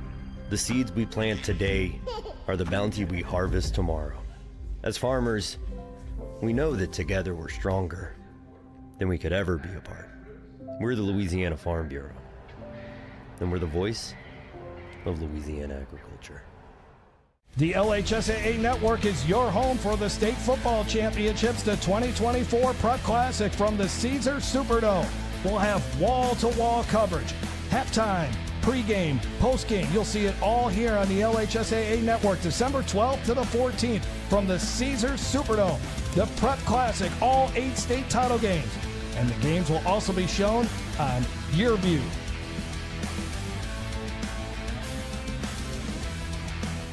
Today's Louisiana High School Championship games are presented by the following State Farm Insurance agents of Louisiana: Brian Moe of Baton Rouge, Mitch Mula of Baton Rouge and LaPlace, and Mike Toops of Geismar. Like a good agent, State Farm is there. Welcome back to the Crescent City for the MMR halftime show for the LHSAA Prep Classic. So we saw 53 points on the board, kind of what we expected here. The highest scoring game so far was the game played last night. That was 63 points. So I think this game is going to eclipse that. But the game that was played last night at this time was very special, especially for the folks in Sterlington. Spencer Verrett has a recap.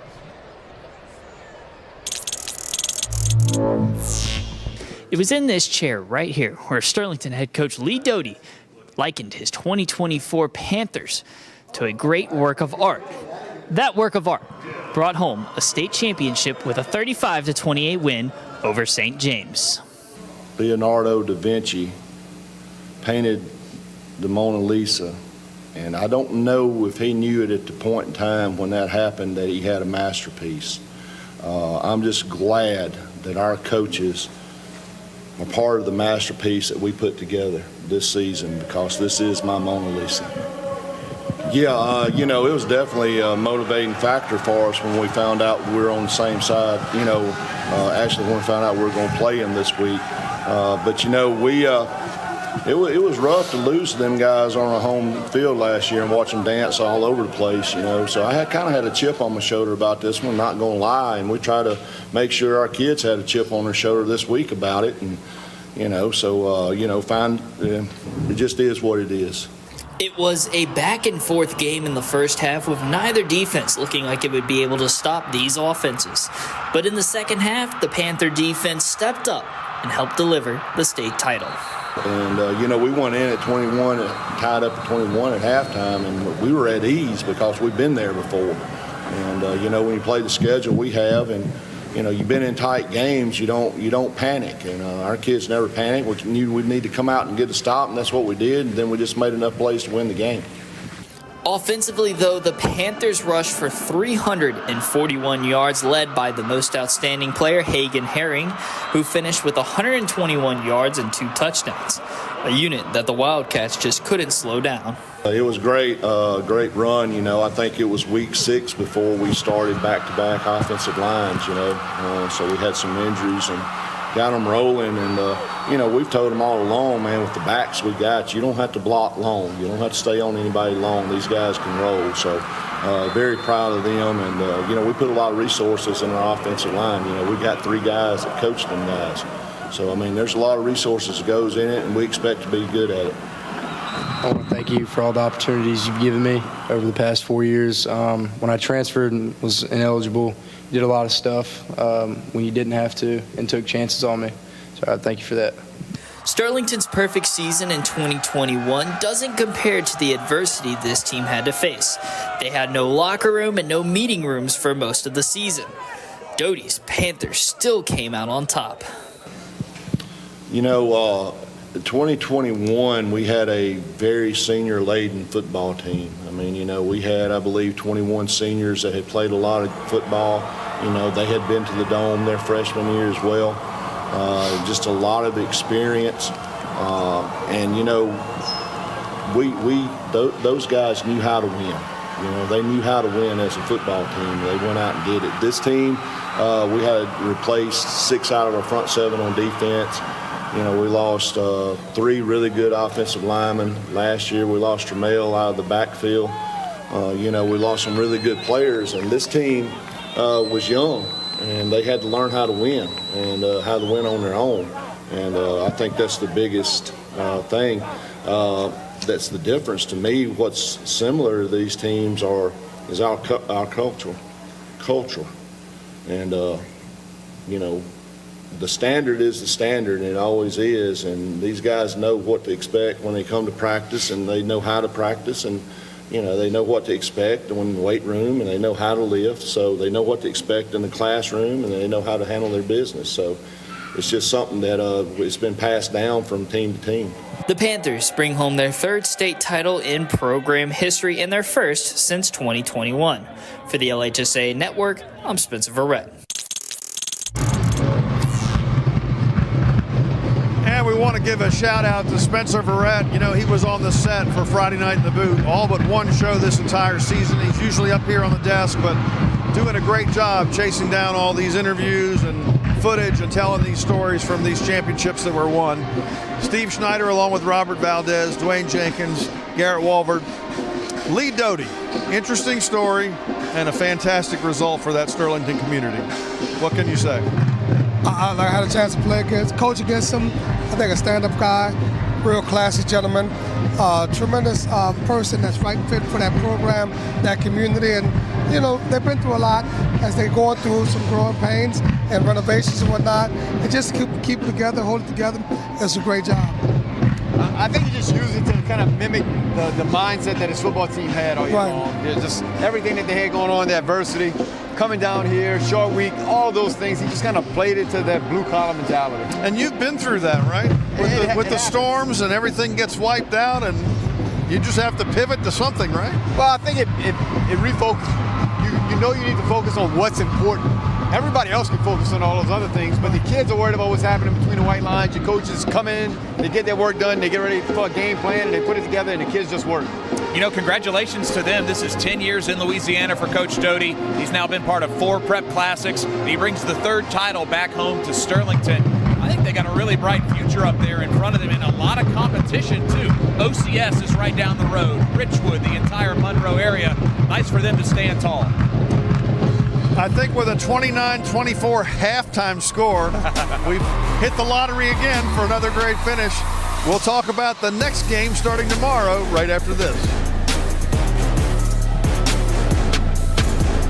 Today's Louisiana High School Championship games are presented by the following State Farm Insurance agents of Louisiana: Drew Dillio of Baton Rouge and Tag Rome of Blanchard, Bossier, and Shreveport, with 3 locations to better serve you. State Farm, here to help life go right.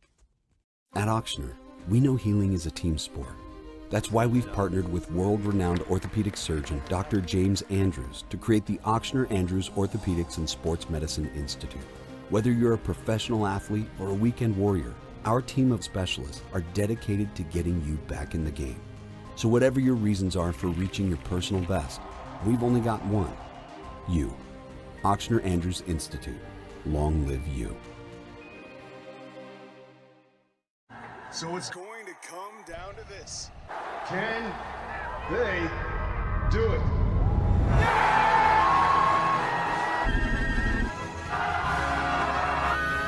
Oh no, they missed it! Wait a minute. There's a flag on the play.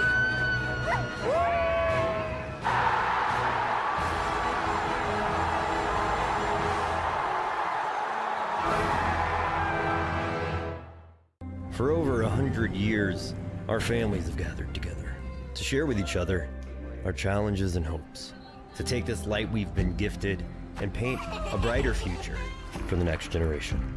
The seeds we plant today are the bounty we harvest tomorrow. As farmers, we know that together we're stronger than we could ever be apart. We're the Louisiana Farm Bureau, and we're the voice of Louisiana agriculture. The LHSAA Network is your home for the State Football Championships, the 2024 Prep Classic from the Caesar Superdome. We'll have wall-to-wall coverage, halftime, pregame, postgame. You'll see it all here on the LHSAA Network, December 12th to the 14th from the Caesar Superdome. The Prep Classic, all 8 state title games. And the games will also be shown on YourView.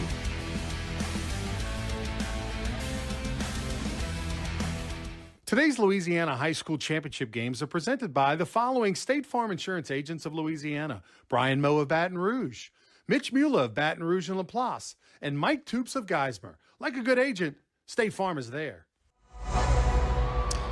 Shout out to all the fans that are along with us tonight, whether you're one of the thousands and thousands who've downloaded the LHSAA Network app this week, or if you're on the NFHS Network, or if you're on Cox and YourView. You're certainly getting a great show, and the show will be great again tomorrow when the big boys take the field here in New Orleans. Division I non-select will be the last game, but the next game up for us tomorrow at noon is the Division I select game. Garrett, you made your trip up to Ash, talked to the coach, the players. They're the number 2 seed, coming to play basically a home game for the team they're going to face. What was the vibe you got from them? Let's talk about the resume for Ash. They beat 3 defending state champions in Union Parish, Opelousas, and Ruston, the Division I champ last year. Then they smothered Neville by 26 points in Week 10, and they're the number 2 seed. That lets you know what Carr has accomplished this year. Thomas Bachman's team is incredible.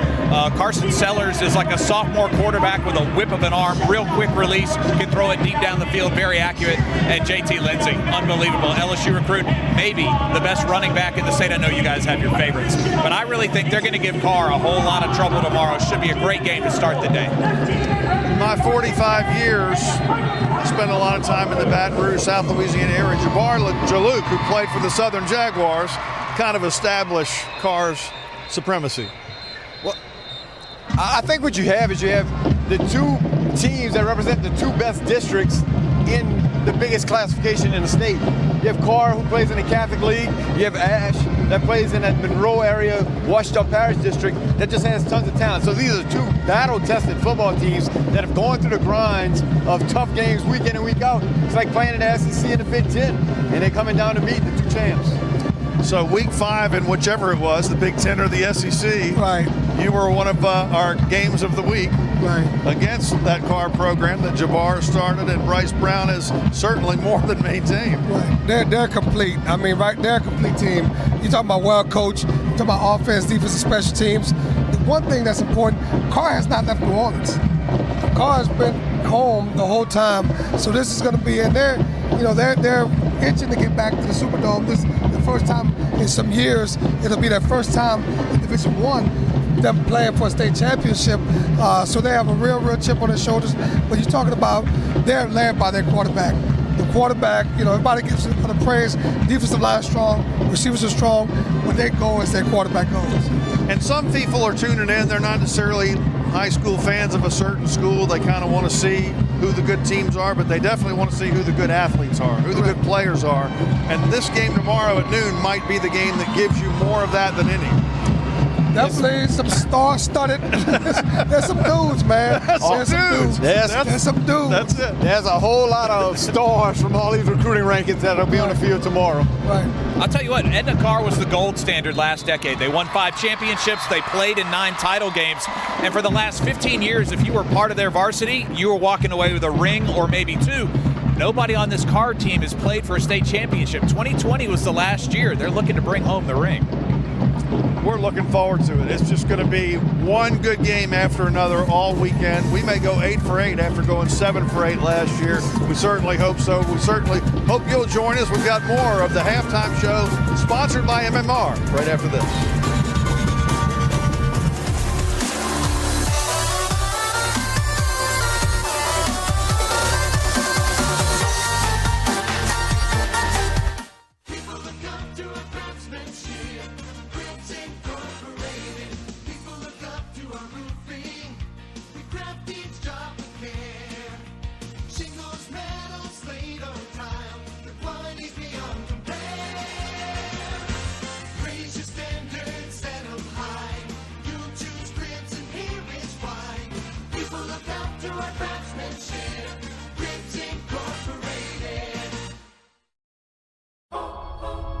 If you want to break the rock, you need to make yourself indestructible.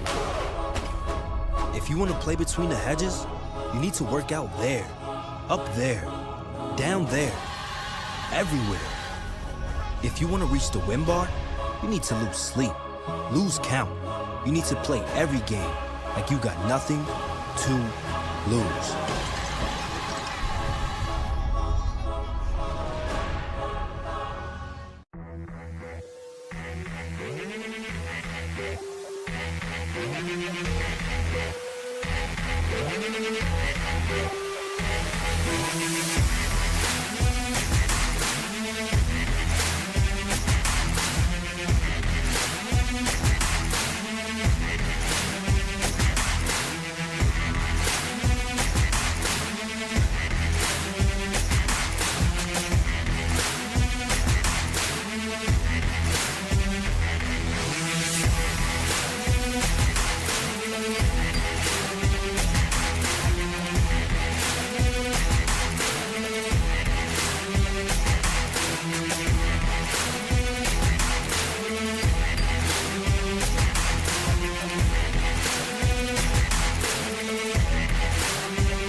Welcome back to the MMR halftime show. If you weren't with us for the MMR pregame show, our brain trust here said this game was going to be 50-something to 50-something, or 50s and 50s and 50s, and right now we're on pace for that. We're on pace. We're on pace. I mean, we've seen it all. We've seen what? Onside kicks, fake punts, swinging gate. I mean, what's more else to expect? I mean, what else? Fake extra point. Fake extra point. Couple of 3 of them. A traditional extra point is a rarity. I mean, so I'm just expecting everything. I mean, there's no more that would surprise me in the second half. That was what I talked about before the game. There was nothing that Cecilia was going to do that was going to shock you. And but some kind of way they had a jump pass on a punt that I don't think was designed, but ends up getting the first down.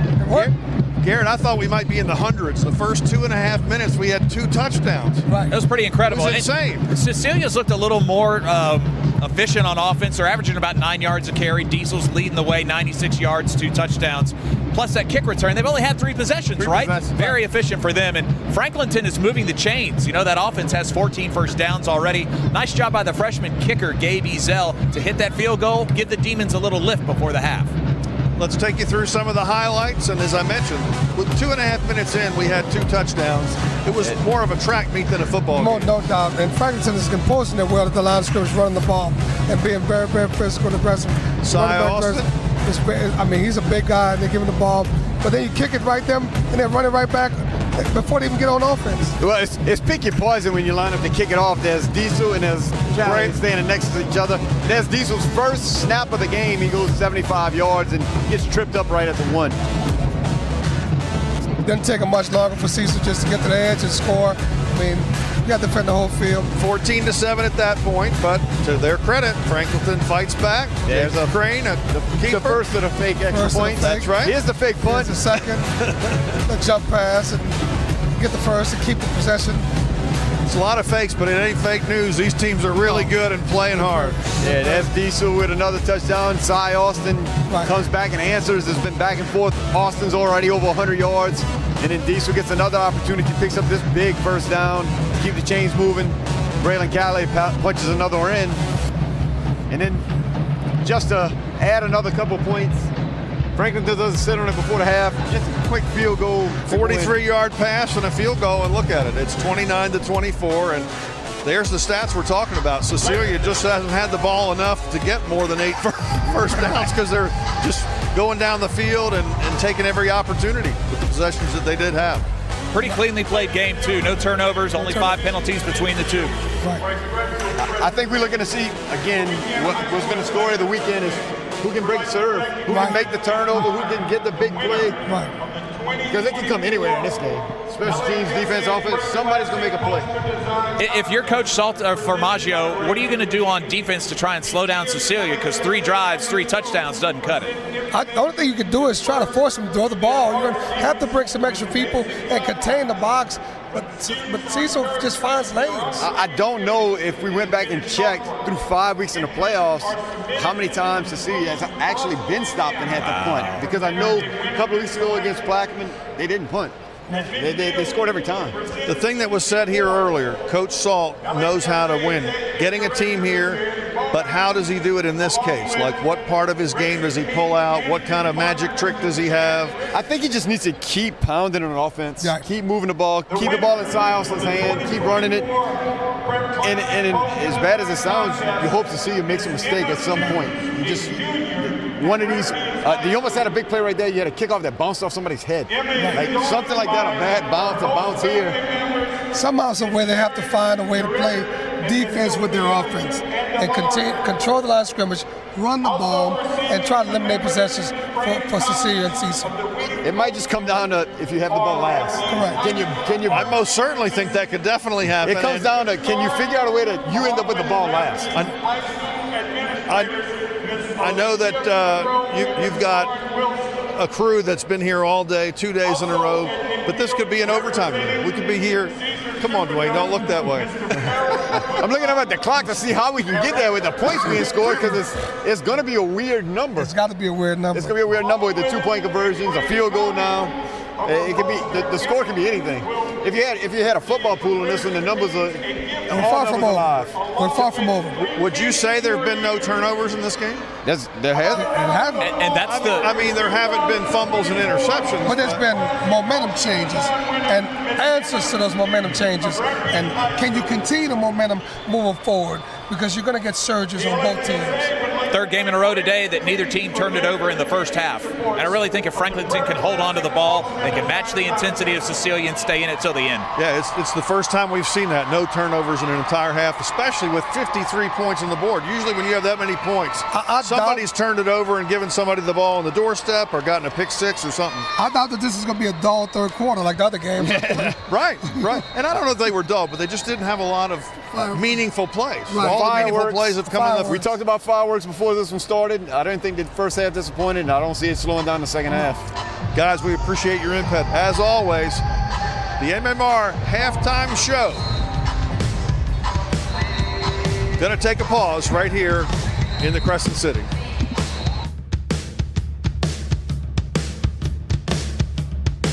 Today's Louisiana High School Championship games are presented by the following State Farm Insurance agents of Louisiana: Drew Dillio of Baton Rouge and Tag Rome of Blanchard, Bossier, and Shreveport, with 3 locations to better serve you. State Farm, here to help life go right. At Auctioner, we know healing is a team sport. That's why we've partnered with world-renowned orthopedic surgeon Dr. James Andrews to create the Auctioner Andrews Orthopedics and Sports Medicine Institute. Whether you're a professional athlete or a weekend warrior, our team of specialists are dedicated to getting you back in the game. So whatever your reasons are for reaching your personal best, we've only got one: you. Auctioner Andrews Institute. Long live you. So it's going to come down to this. Can they do it?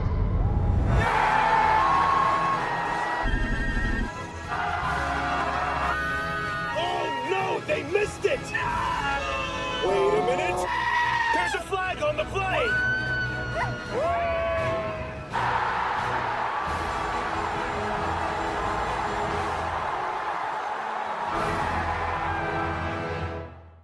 For over 100 years, our families have gathered together to share with each other our challenges and hopes, to take this light we've been gifted and paint a brighter future for the next generation. The seeds we plant today are the bounty we harvest tomorrow. As farmers, we know that together we're stronger than we could ever be apart. We're the Louisiana Farm Bureau, and we're the voice of Louisiana agriculture. Today's Louisiana High School Championship games are presented by the following State Farm Insurance agents of Louisiana: Brian Moe of Baton Rouge, Mitch Mula of Baton Rouge and LaPlace, and Mike Toops of Geismar. Like a good agent, State Farm is there. Moments away from the start of the second half from the Caesars Superdome of the Division II non-select state championship game. Jeff Palermo and Wade Kaiser on the call, and first half did not disappoint. We knew there'd be a lot of points. We knew there'd be a lot of creativity in this football game. 29-24 is the lead for Cecilia. Probably more of the same in the second half, Wade. No doubt about it. Hey, it's fun, right? Because you don't know what's coming from Cecilia. Even on the special teams, we're seeing a lot of stuff, right? But speed is the name of the game, and you're going to see more speed the second half. It's going to be down to who can stop who. You got to be able to match scores with each other. It's going to be interesting and fun. Cecilia gets the ball first. Can Franklinton get off the field and force a punt? Not a fake punt, but an actual punt, and get the ball back with a chance to retake the lead? That's a good question. We're going to find out, right? I mean, because they're going to have to. Sooner or later, they're going to have to stop Diesel Solari. Let's send it down to the field and Derry Beckwith. Talking to the Franklinton coach at halftime, he said they've been in these fights before. It's nothing new. And they have to find a way to slow down the Cecilia offense. So look for them defensively to bring some extra pressure, maybe bring an extra guy in the box and do something exotic to get Cecilia offense off track. And guys, I took my coat off because the producer said I was a little bit too soft and it's freezing in this building. So hopefully I can make some second half adjustments as well. Back to you, Jeff. All right, it's been chilly in the Superdome this week. And here we go as we begin the second half. All right, well, a little bit of a squib kick. Solari picks it up. And my goodness, like he was shot out of a cannon as he got to the 30. Getting back to something that Nick Zelter-Formaggio said to Derry Beckwith during that sideline report brought to you by Red Zone Fundraising. He mentioned how they've been in close games this season. Franklinton comes in with a record of 12-1. 7 of those games, Wade, decided by 7 points or less, and they won all 7. That's amazing. Yeah, won all 7. They've been there. They know what to do. They've just got to get some stops. That's the deal. And all those other games, they got stops. So far, they haven't gotten the stop that they needed here. First down and 10 at the 30. And Callaway stopped for a yard, so that's a start. If you're a Franklinton fan, that's the kind of stuff that you need to see a lot more of. And, you know, the other thing for Franklinton, they have not trailed in a game here in the postseason until tonight. Just a gain of a yard. Skylar Williams was in on the stop. 2nd down and 9. Solari looking. Good job by Franklinton. Get a lot of hats around the ball. They bring them down. It'll be a 3rd down and 5. Again, Skylar Williams in on another tackle. Yeah, and Elijah Hart met him right there in the hole, but he just couldn't keep a hold and round up Diesel Solari, and but he slowed him down enough to get the rest of the purple jerseys to get there. Cecilia 3 of 6 on 3rd down. Solari looking to throw. Lofts one, incomplete. What does Cecilia do with the football at their own 35-yard line here?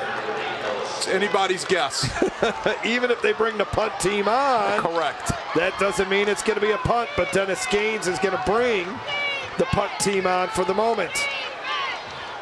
So let's see what they do with Ellis Stewart, who handles the punting for Cecilia. He averages about 32 yards a punt. Now this time Franklinton, well, now they are going to send somebody back. Right, well, they had to cover this wildcat formation, this weird spread punt. And they are going to throw it on 3rd down, 4th down, and they're not going to get it. There's the stop that Franklinton was looking for. The turnover on downs, and the Demons will have outstanding field position to begin here in the 3rd quarter. Yeah, didn't fool them that time. They matched the numbers, 3 to each side. Did a nice job. Avery Brumfield comes up and makes a nice hit right there, along with Shakin McLean. Yeah, McLean, the sophomore, who has made a bunch of tackles, and Dennis Gaines' team for the first time here tonight does not score on a drive. It goes 4 and out. And for the first time tonight, they did not convert on 4th down. They're now 3 of 4. That could be the momentum shift that Franklinton needed.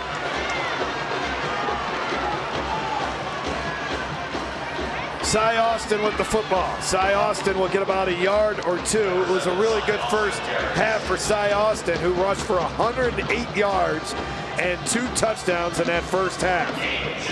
Over 2,000 yards rushing now for the senior running back. He got about 2 or 3 on that carry. Yeah, Nick Sotomayor was bragging on Cy Austin, say he's the hardest worker in the weight room that he has on the football team. 2nd down and 8. Finds a seam right up the middle.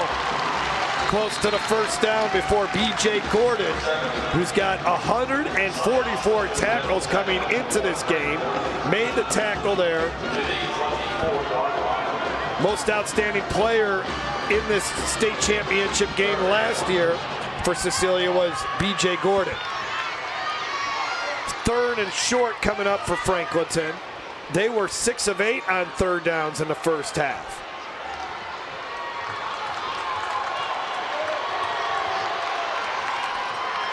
Kind of the push-tush, maybe the push jump. I don't know what that was, but it's a 1st down.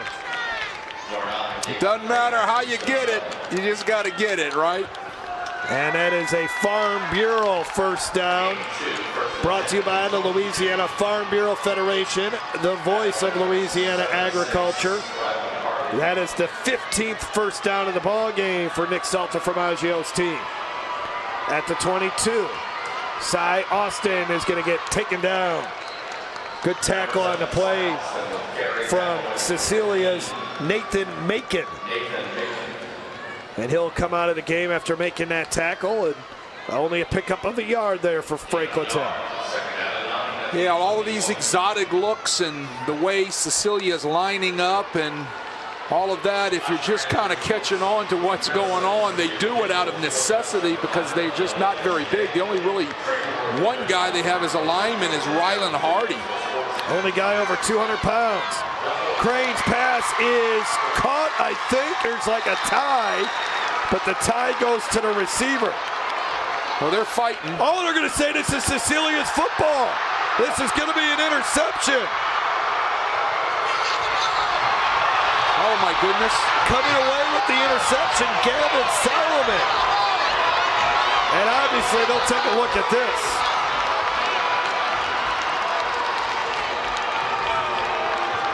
Well, off the RPO again, we've seen this in the first half. There's the catch, supposedly the catch. Here's the wrestle.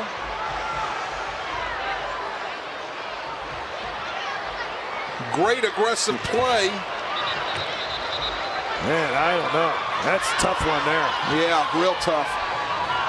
Very aggressive play by Gavin Solomon. Going in there just fighting and would not give up the football.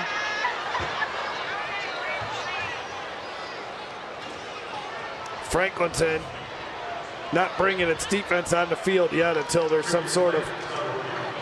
I mean, the other thing is that even a catch by anyone? Did the ball hit the ground as they were wrestling for it? When you look at it from that end zone shot. Well, the Cecilia sideline seems to think they're looking up at the overhead and saying, well, that's our ball.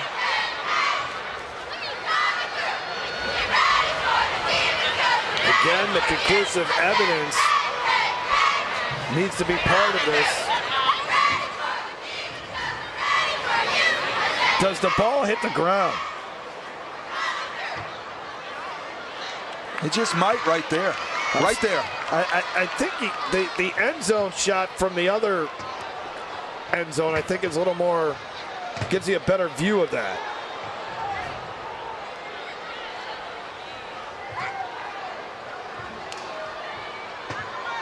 Well, Dennis Gaines definitely thinks it's his ball, which I can understand. Watch this again. Does the ball hit the ground? Right. Nobody has it there. Oh, man. Yeah. I think it hits the ground.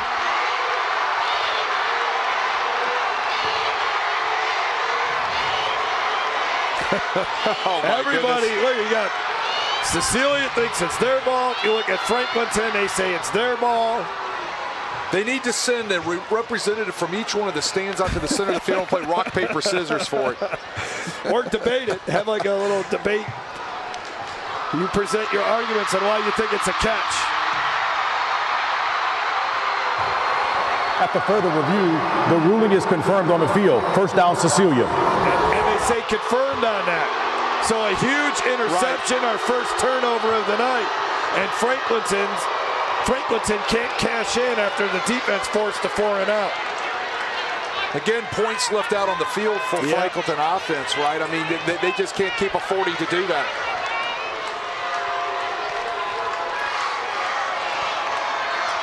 Only the 5th interception thrown this season by Crane. Solari,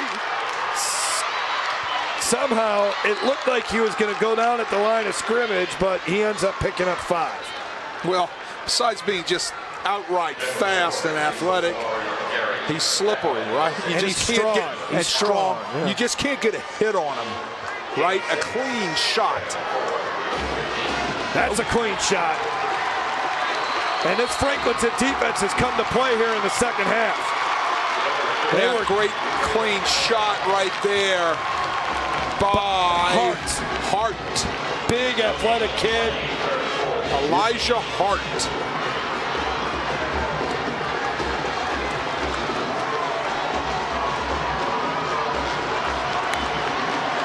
So 3rd down and 5.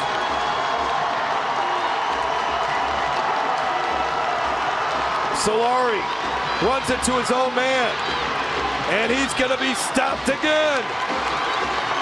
Franklinton's defense, night and day performance from what we saw in the first half to what we're seeing here in the second half.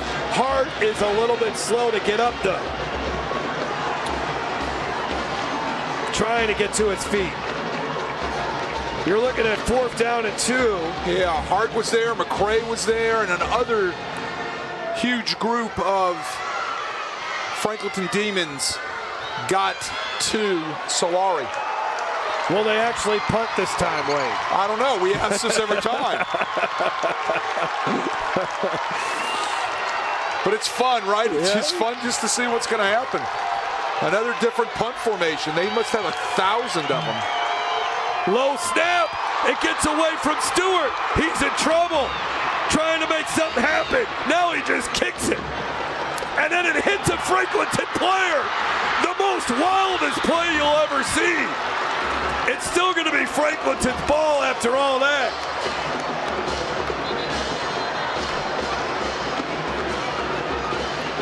Oh my goodness. Finally, the winner of the contest of the wildest play is Samaj Jackson coming up with that ball. I thought he was going to pick up the first down, first of all, here. I was surprised that he punted it. I thought he looked like he had a chance. Yeah. And then he just kicks it. I don't think he was aware of exactly where he had to get the line to gain. And then it hits Avery Brumfield. Right. Oh, man. 1st and 10 at the 49. Are you having fun on a Friday night? Nothing happening. Calais, Benterio in on the stop for the Bulldogs. 2-yard gain. 2nd down and 8. I can't believe we have not had any scoring and we're halfway through this 3rd quarter. Look at that front. Yeah. And a fumble, but jumping back on it is the ball carrier, Austin. Saw the Cecilia Bulldogs forward. Their defensive lineman came running up from almost in the secondary and jumped down into stances. I mean, it's wild what they're dreaming and drawing up here, but it's been effective all year for them. Great job at punching that football out was Braylon Calais. All right, 3rd down and 8. Crane, rolling, zips one, complete. 1st down, Demons to Micus McLean. He's having a great night, isn't he? That is catch number 5 for number 3. Good throw by Crane. Had to adjust his body. The ball was just a little bit behind him. He has enough athletic ability to reach back and grab that ball. At the 37. Crane heaves one downfield. Incomplete. No flags. On the coverage, once again, was Gavin Solomon, as they were trying to get it to 6'7", Jaden Garrett. You know, Solomon comes from his corner position across the top to help the safety knock that ball away. He's got some range. He's been in on a couple plays so far this 2nd half. Had to get rid of that ball and had to get some elevation on it because of the pressure that was coming in on it. 2nd down and 10. Quick pass this time, and timing was off. Yeah. Timing off, and it's going to bring up 3rd down. Franklinton has been outstanding on 3rd downs. 8 of 10. This is probably 2-down territory here for the Demons. Both fans are on their feet. How could you sit when you're watching this game?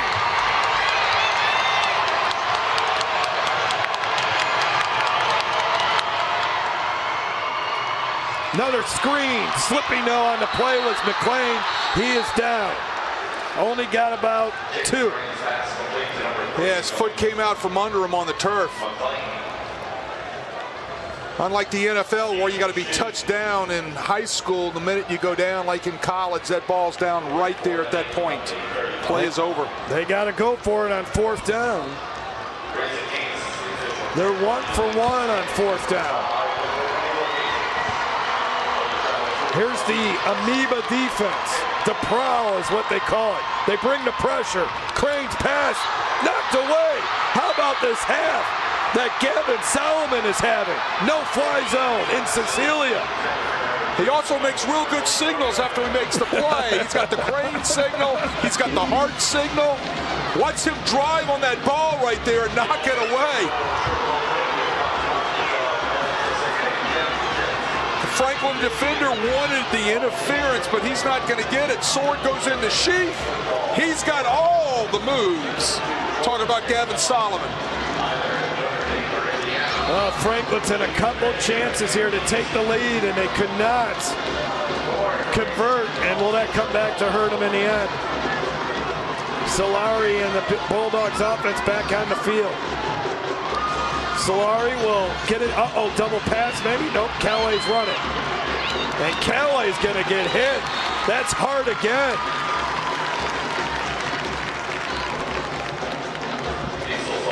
I mean, the way the defenses have stepped up here in the second half, I can't imagine what the defensive coordinators and the head coaches had to say. Yeah, they flipped the table. Yeah. At halftime, they walked in and they flipped the table, right? And said, we've got to start playing better. And both teams are doing that. Great tackling out on the perimeter right there by Franklinton. Well, Dennis Gaines told Terry Beckwith when he was asked, what do you need to do? You got to tackle. And both teams have done a better job tackling, taking better angles and all that. Uh-oh, another trick play here. And is that a catch? And if it is, it's a loss on the play. As Ellis Stewart, who's been very quiet in this game, completes a pass, but it's a loss of about 4, 3rd and long. Or does it hit the turf? It looked like it did hit the turf, Jeff, and that was a design throwback all the way to Solari. 3rd and 15. 3 down linemen for the Demons. Do they bring extra pressure? Under pressure is Solari. Scrambles out of there. Just throws one high in the air. Intercepted. On the return. Big hit at the end of it. But that's Skylar Williams, his 4th interception of the season. And the Demons have the ball at the 50. Down by 5. Well, I don't know if that was also maybe intended as a punt, right? He just threw that up in the air, a mile up into the air, and was hoping on a prayer that it was going to come down in a white jersey's hands. It was nowhere near one of his receivers.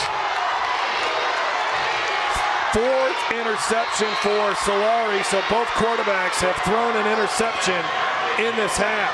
And it's Jacob Crane and the Demons back out there again. They go to Cy Austin. Cy Austin's got a first down, but there's a flag down in the area of holding. And this may be coming back. David Moore is holding is pleading his case with the referee. Yeah, they look like they got, as you said, David Moore.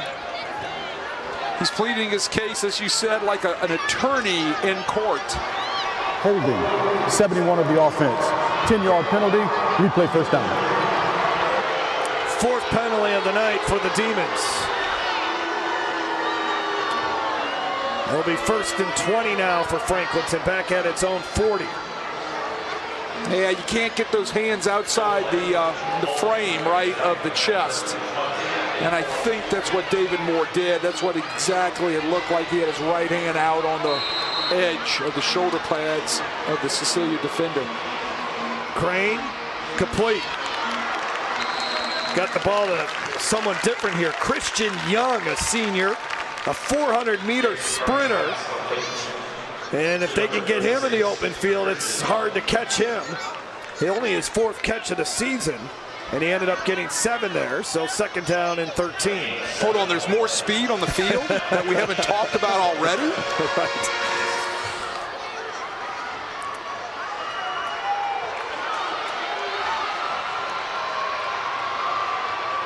Pressure. Crane feels it, gets it to McLean. McLean close to that first down marker. Tripped up by Babineau.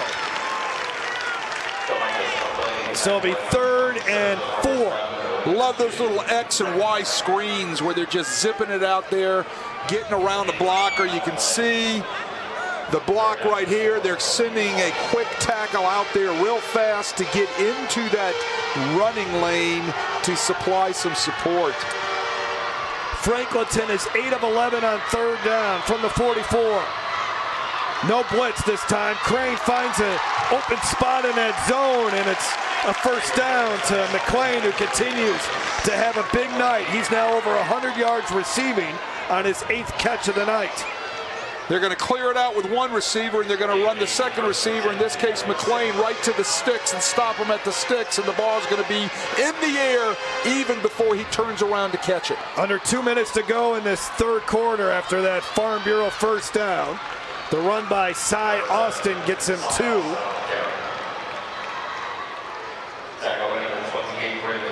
Braylon Jones in on the stop. The other thing going on here, Franklinton eating a ton of clock, right?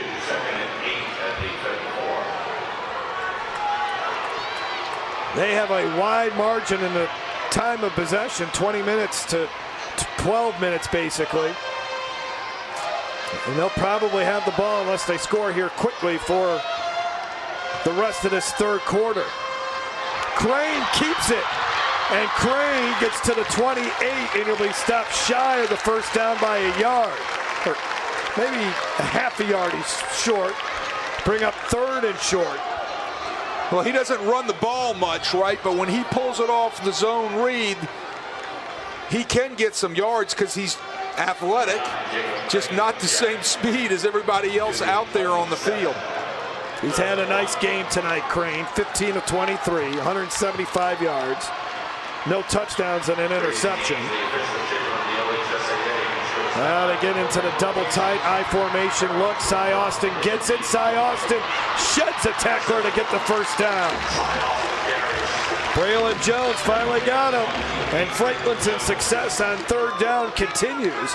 They are now 10 of 13, but yet trail by 5 in this game.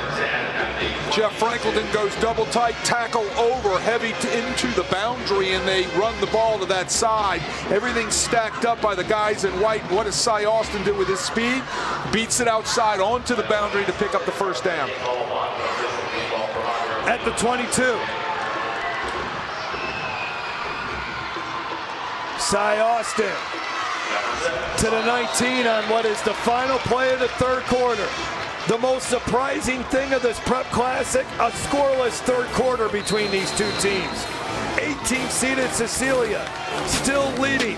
Top-seeded Franklinton, 29-24. Shaping up to be a Division II non-select state championship game to remember here on the LHSAA Network.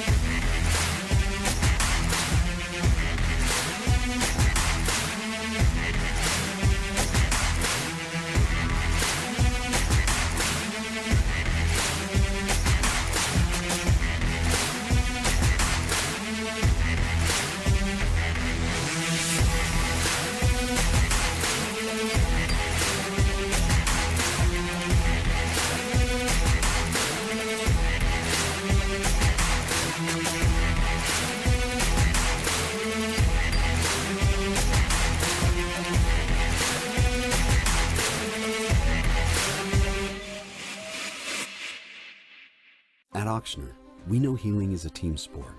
That's why we've partnered with world-renowned orthopedic surgeon Dr. James Andrews to create the Ochsner Andrews Orthopedics and Sports Medicine Institute. Whether you're a professional athlete or a weekend warrior, our team of specialists are dedicated to getting you back in the game. So whatever your reasons are for reaching your personal best, we've only got one: you. Ochsner Andrews Institute. Long live you. If you want to break the rock, you need to make yourself indestructible. If you want to play between the hedges, you need to work out there, up there, down there, everywhere. If you want to reach the win bar, you need to lose sleep, lose count. You need to play every game like you got nothing to lose.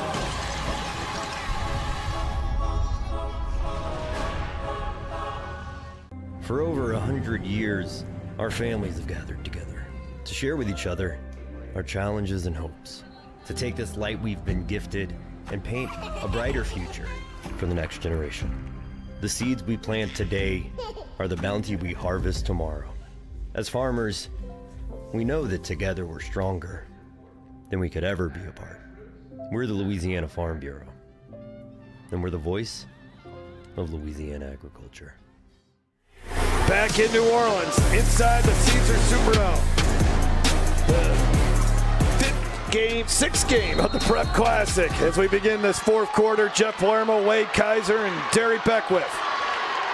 No scoring in that third quarter after we saw 53 points in the first half, but Franklinton is driving, looking to retake the lead. And a good pursuit by Braylon Calais after Connor McGee got the carry, and another third and short for Franklinton. And one of the storylines in this game is the Demons' success on third down, 10 of 13, while Cecilia is just 3 of 9. You know, Connor McGee right there should have cut that thing north and south and not try to take it out on the edge. He had a nice little crease in there. He might have walked into the end zone. 3rd and 2.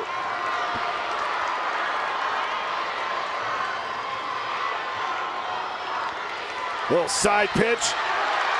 Nice move by Austin. He cuts back. He walks into the end zone. Touchdown, Franklinton. That was a big-time move right at about the 8-yard line, 7 or 8-yard line. They'll show it again, everyone. You're going to love the little lateral jump cut that this young man made to get loose. Here it comes. Watch this. Quick pitch, and whoop, right there. Wow. Huge. Big time. And I was holding up on saying touchdown because when you make a cutback like that, you're just waiting for a block in the back or something like that, but there was no flag. But we do have a Cecilia player down on the ground.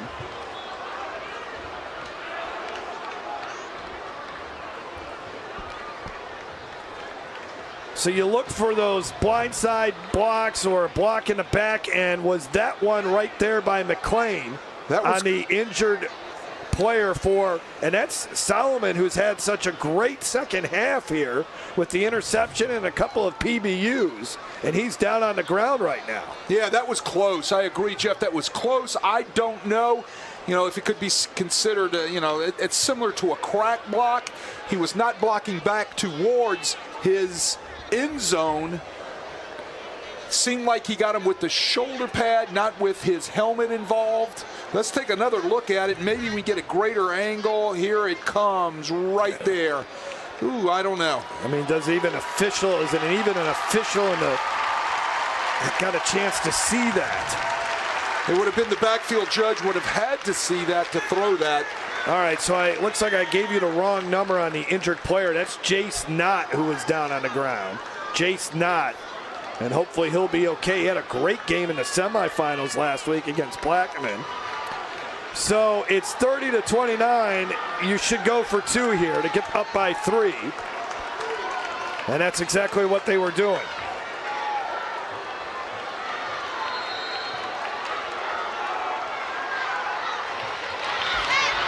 Crane. Oh, how did he get it to him? 2 points. Jaden Garrett.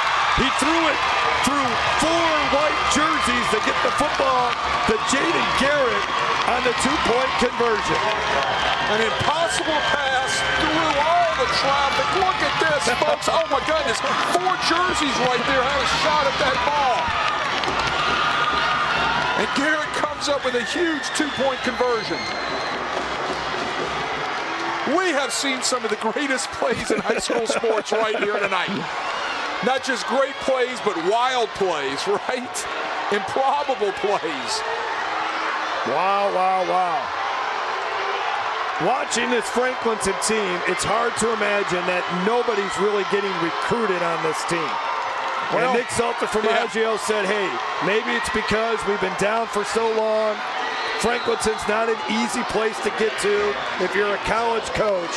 But if you're a college coach watching this one, better have a pen and paper in your hands and write down some names and numbers, and you might want to give Nick Salterformaggio a call on Monday. Kelly on the return, and even the kickoff coverage team is stepping up to the challenge. You're right about that. You said Nick Salterformaggio had a theory on why nobody's recruiting Franklinton.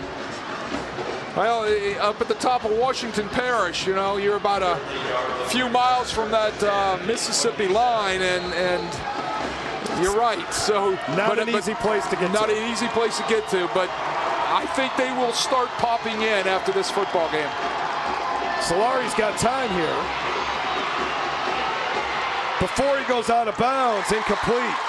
It is just amazing how much better this Franklinton defense is in the second half. I don't know whatever Nick Salterformaggio said, whatever was said by any of the other coaches, it's just amazing.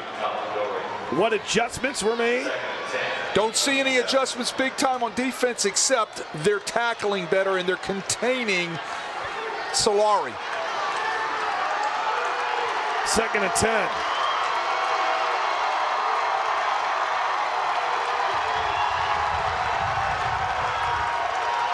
Another screen. Here's Stewart. Stewart looking to make something happen, and he can't. Brought down by Jackson, who's had a whale of a ball game here tonight. Trying to set up the screen. Franklinton was in the perfect defense for it. They were in man coverage underneath with free safety across the top. They get off of blocks well, and you can see Jackson just running down the receiver, Ellis Stewart, to be able to tackle him. Bringing up 3rd and 11.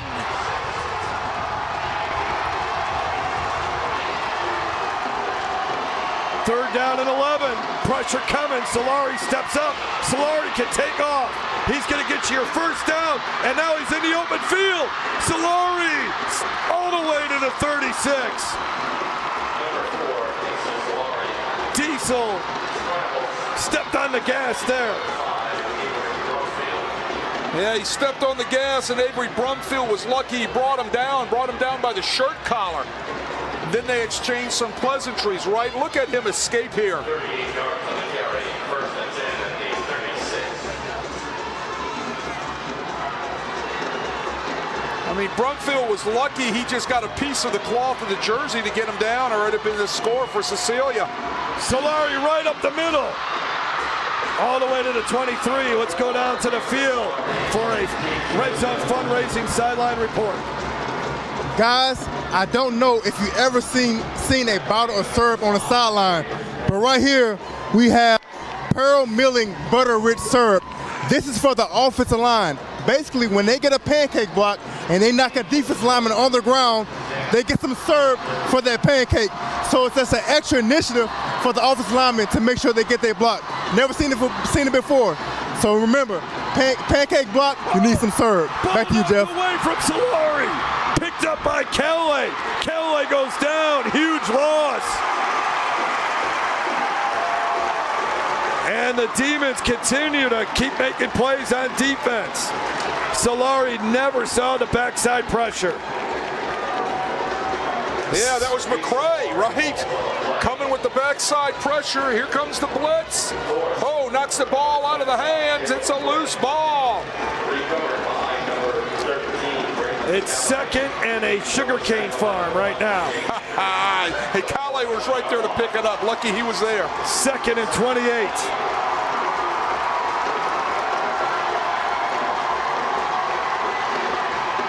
Solari zips one incomplete. Stewart was running downfield. It was way behind him.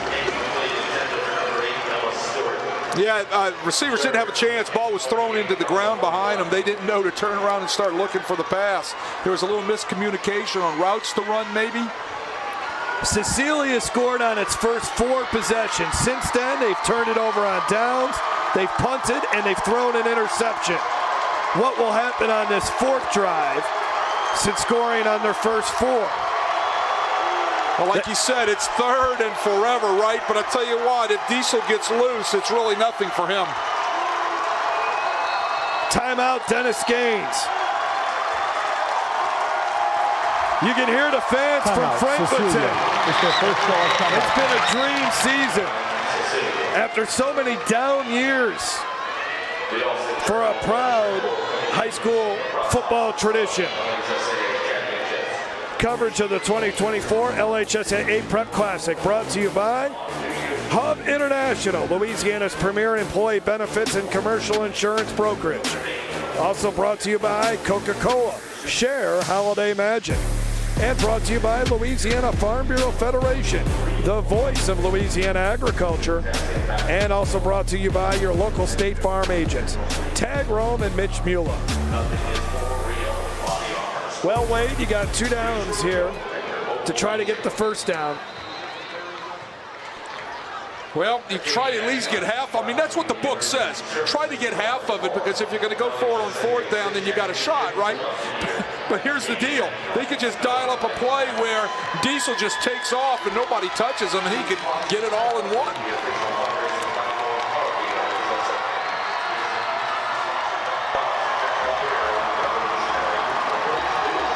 The Demons so far have been pitching a shutout against this explosive Cecilia offense in the second half. Solari and Kelly having a conversation in the backfield. So here it is, Solari, and he's not going to get many yards. 4th and very, very long. Let's send it down to the field, and Derry Beckwith with another red zone fundraising sideline report. You see a totally different Franklinton defense in the second half. And the reason is because they play a lot more sound defensively. They're playing on one accord. Look, guys, defense is not hard. It's about heart and hustle. And that's what they do in the second half, something they didn't do in the first half. And then Coach Nick talked about it. Playing hard, playing physical, that's exactly what they're doing. That's why they're able to kind of flip the script in the second half of this ball game. How about Back to you, Jeff. How about that punt by Ellis Stewart? The return man said, I'm not touching it. And it rolls all the way to the 1-yard line. And now Franklinton will run this play from the shadow of their own goalpost.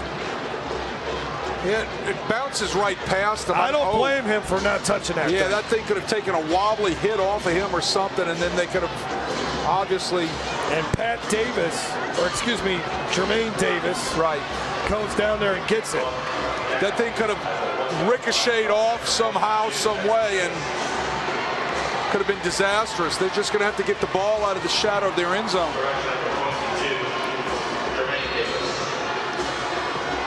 That was a 37-yard punt by Stewart, trying to get a little bit of room here, so they get about a yard.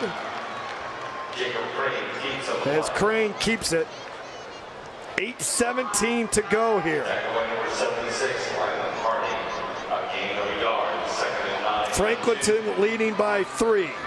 Long run here for Jacob Crane to find out what the play is, and then he'll have to run back. But they're eating up some time. Yeah, and they're keeping Diesel Solari off the field, right?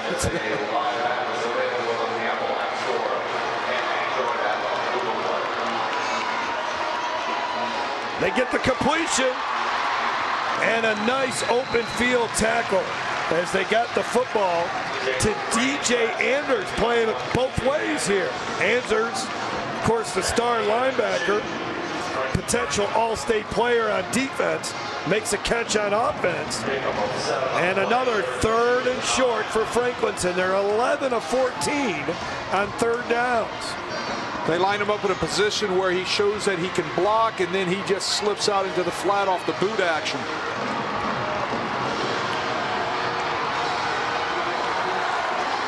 There was some movement there, but no flags. 6 seconds on the play clock. Cy Austin, who's had a great game, gets the first down.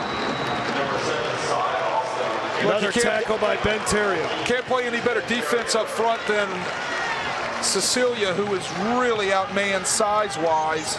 Does a nice job there on the power, stacking and racking everything up to cause Cy Austin to bounce it outside. He does bounce it outside, but his speed does a nice job picking up some yardage and picks up the first down. Another Farm Bureau first down brought to you by the Louisiana Farm Bureau Federation, the voice of Louisiana agriculture.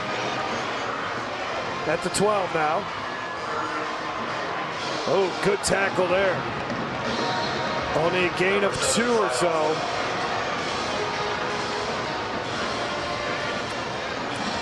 I believe that was Braylon Jones and Rylan Hardy and Connor Allaire there as well. Well, when they come running up there, you don't know where they're going, and they slip in behind the blocks. And here's that prowl defense. There it is. Look at it. Quick pass. They've run this play 1,000 times tonight, it seems like.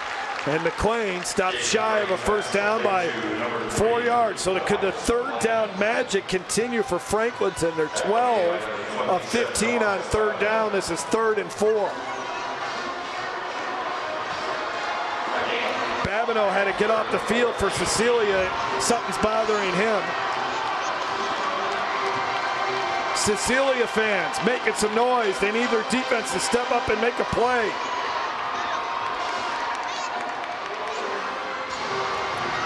Crane is going to go down.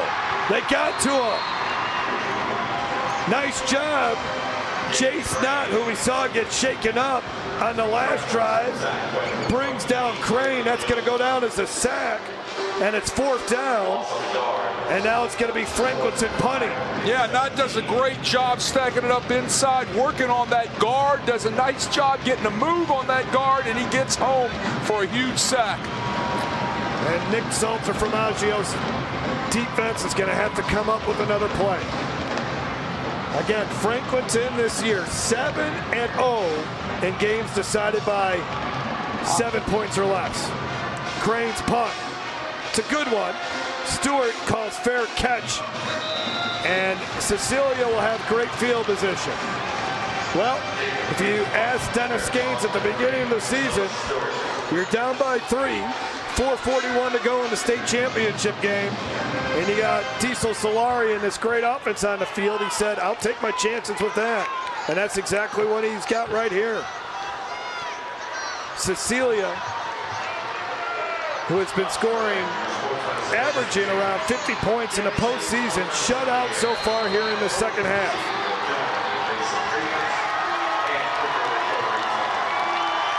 Solari has been held in check for the most part. He's only thrown for 30 yards. He's under pressure. He's just got to get rid of it.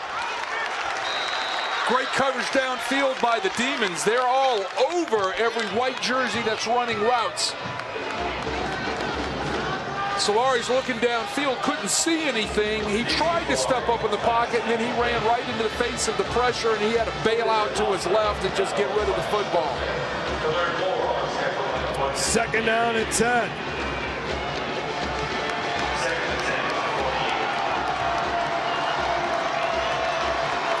Franklinton looks like they're going to bring the blitz again. Solari's just going to run it. Can he get a couple of blocks? And he stumbles. Doesn't get a great spot here. And he's still down. Solari is still down on the ground. Let's see what happens. We've seen this quarterback sneak tonight a lot, and it looks like his ankle got hit or stepped on by his own player, maybe. He's in some pain. Well, this might be, hopefully it's just the wind knocked out of him because he kind of fell on the football.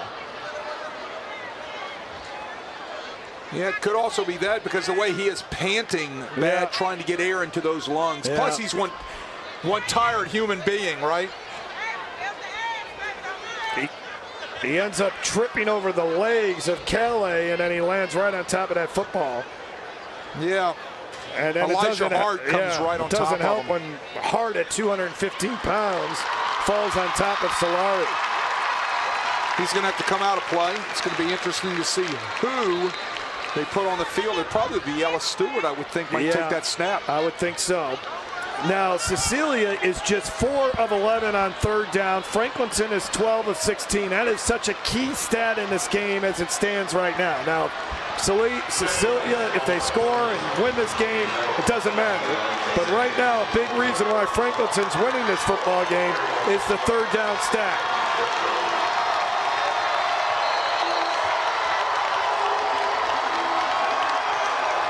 So it is Stewart in at quarterback. He fakes the pitch. Stewart will get to the 41, and now another fourth down coming up for the Bulldogs. 3 of 4 is Cecilia on third down, and we're under 4 minutes to go in the fourth quarter. And number 4 is back on the field. Yeah, I was just going to say, here comes Diesel Solari back on the field. Clock's running. 20 seconds on the play clock. Cecilia has just 2 timeouts. I don't know if they'll get, well, here we go. They got time.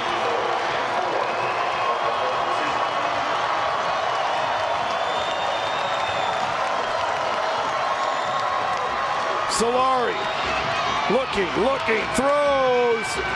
Incomplete. There was nobody open downfield. Kellaway was well covered. And Franklinton will get the football back. Yeah, Calais was kind of begging for a flag there because he felt like he was held up, but there was really nothing that he could argue about because the ball was way over his head. And the ball will be turned over on downs. Yeah, I can see there was some contact between him and Brumfield, but no call.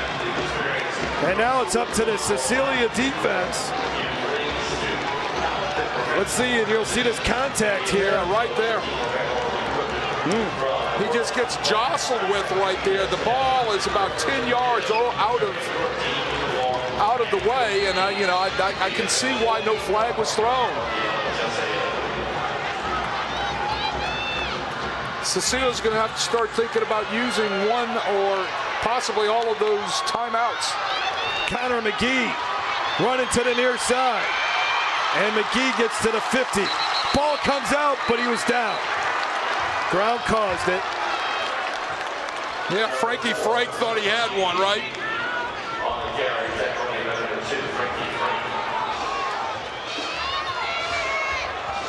That looked loose, didn't it? Did that not look loose? Let's see if we can get another look at that.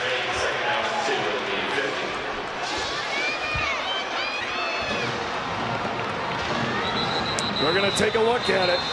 Here we go. Right there, that ball's loose. The ruling on the field is under review. Oh, my. Frankie Frank trying to rip that thing out of here. That's out. That ball is out, and that's going to be Cecilia's ball. Wow. They're starting to celebrate over on the Cecilia sideline. Fans are waving those pom-poms. They think they're getting the ball back. Frankie Frank thinks they're getting the ball back. Tell you what, he sounds like he's got his own record label, right? Frankie Frank, he can tackle, he can play in the secondary, he can cover, and he can rip the ball out, and he knows it. Look at that. Here we go, quick look at it right here. Snatching at that ball, gets his hands in there, starts ripping, pulling. He knows what he's got to do with the time on the clock, and it's out.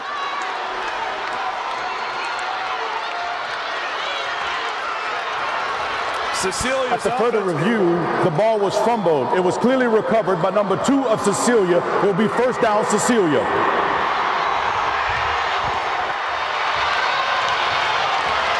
Franklinton defense back on the field has got to step up at least one more time. Oh boy, Connor McGee is rooting on that defense right now.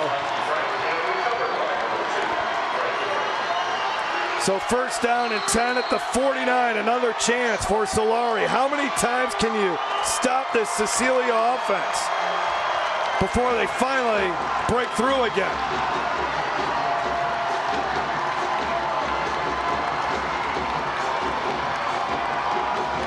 couple hard counts here from Solari.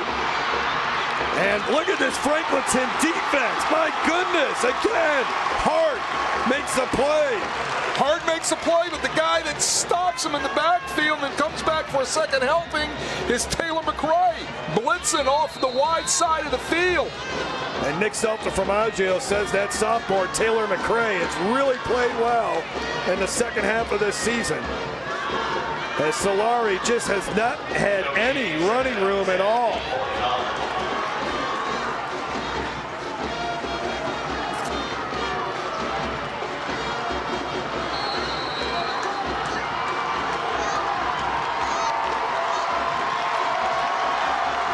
Cecilia held to 239 yards of offense. Here's Cowley.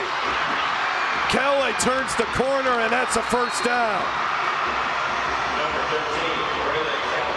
Bulldogs got 2 timeouts here. And there was somebody got a pancake block on that one. Christian Ellis, who is a physical, strong side defensive end for the Demons, is down on the ground. Great blocking. Great blocking all the way around by that Cecilia offense. Looks like a little friendly fire. He got popped by his own man, right? And he's up and he's walking back towards his own sideline, and he's probably upset that he's got to come out of play. Key was that it stopped the clock. Yep. Cecilia will get up to the line.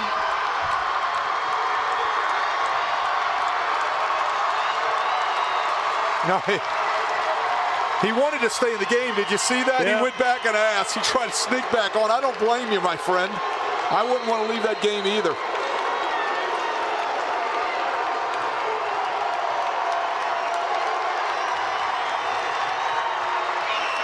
Solari, nowhere to run, and he's escorted out of bounds by McRae.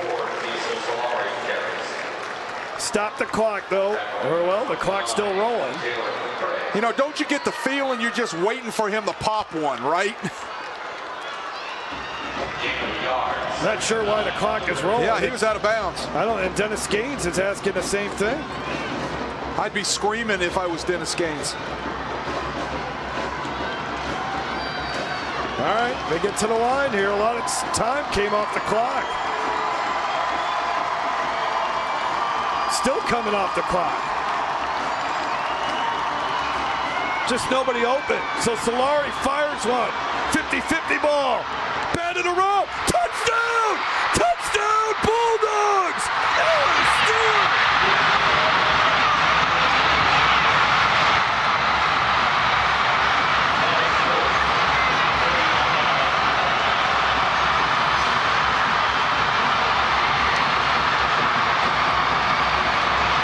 Wow. Ellis Stewart gets the ball that's knocked up into the air. Should have been knocked down by the defender. The defender is all over it. Instead of just knocking it down, he doesn't get complete hands on it. Talking about Avery Brumfield right there. The ball gets tipped up in the air. And who catches it? Ellis Stewart. Extra point is missed. So it's still a 3-point game. But we've been talking about how Ellis Stewart has had a very quiet night here tonight. Not so quiet, he makes the biggest play of the game. 39-yard touchdown catch.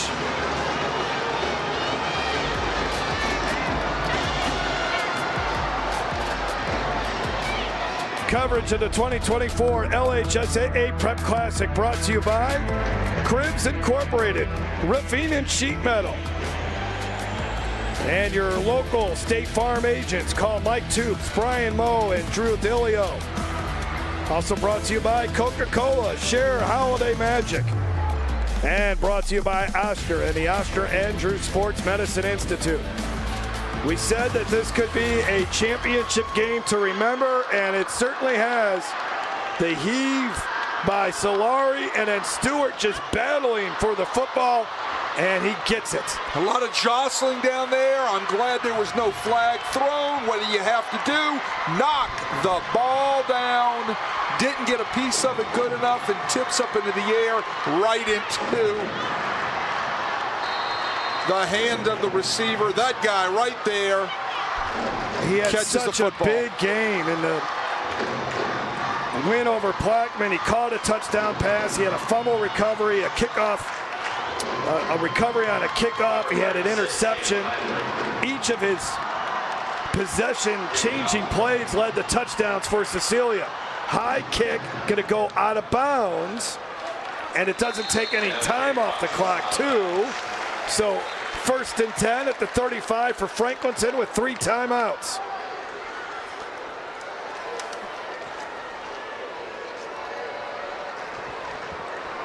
Kick out of bounds, kicking team. The ball be placed at the 35-yard down. First down. Last week, Franklinton beat Iowa 35-29. They scored the winning touchdown pass with 1:18 left to Dalton Freeman on a 31-yard pass play to get the win over Iowa at Demon Stadium, 35-29. They're going to have to come from behind once again, but what else is new for this 2024 Franklinton Demon squad?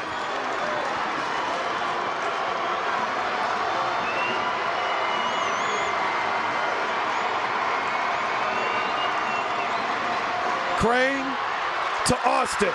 Austin gets about 7. Braylon Jones on the tackle. Franklinton's going to get back up to the line of scrimmage. A minute left. Crane fires another one. Complete. First down. McLean. They've been hitting that slant route all night. McLean being the winner of getting the ball on the slant route, and he's done a nice job with that. That's a Farm Bureau first down as they move the ball into Cecilia territory. Crane throws, complete. McGee gets tossed down by Solari. He's in bounds, clock running. Well, I'm surprised now they finally use a timeout. Timeout, Franklinton. It's their first charge, timeout. So each team now has 2 left. Remember, Ezel, the freshman field goal kicker for Franklinton, made a 36-yard field goal at the end of the first half.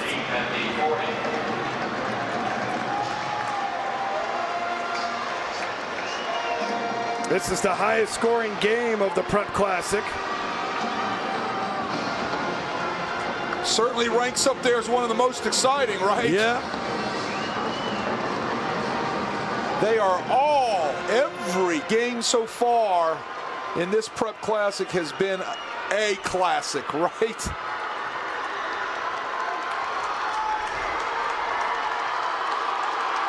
Almost every one of these games have come down to the last possession, and here we go with 39 seconds left for the Demons.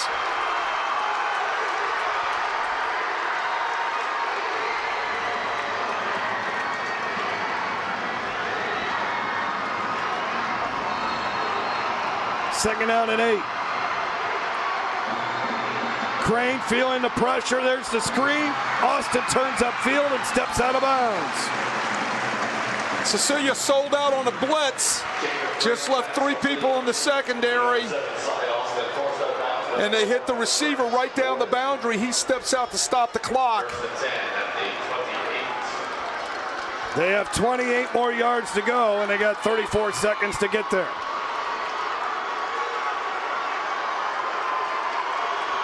McGee in motion. Crane, pressure, and he goes down. He's going to use a sack. Ball came out. They're saying it was down again by the ground. Cecilia is saying, no, that's our ball. We'll have to look at that one probably. Down by contact. Timeout, Franklinton. It is their second charge timeout. Chase Knott came away with it. Chase Knott has had a nice night. They'll take a look at it. Let's take a look and see what happens. They get home on the blitz. Ball is coming out. That ball is coming out. That he didn't have possession of it as he was going down. Right there. Ball's out. But where's that left knee?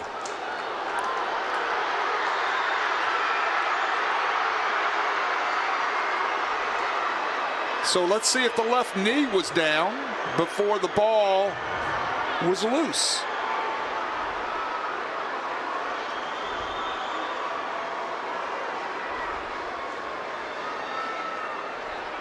Wow, could be a huge turn of events here. Cecilia brings the house on the blitz. They get home. Crane's got to step up. He's stepping up into the pocket, and he's getting hit at the same time as he's stepping up, and the ball pops out or is loose. It's not in his possession solidly, but the question is, could there be a knee on the ground before it comes loose?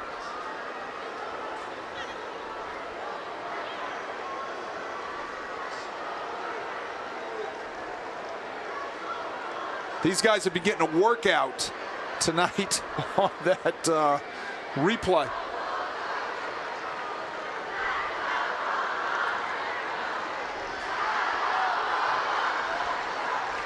Everybody's eyes are strained up on the huge board here in the Superdome,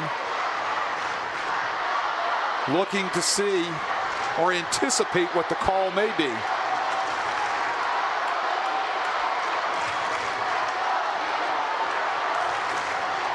Cecilia trying to become the third team from Acadiana to win a state championship. Let's take a look at the knee. Oh, I think the ball is out, my friend. What do you think? I think it's 50-50. I don't know. Maybe my eyes are tired. Well, I think it's bang bang. I mean, that's a fact, right? I mean, I think the replay officials' eyes are tired too. Oh, there it is. It's going to be Cecilia football.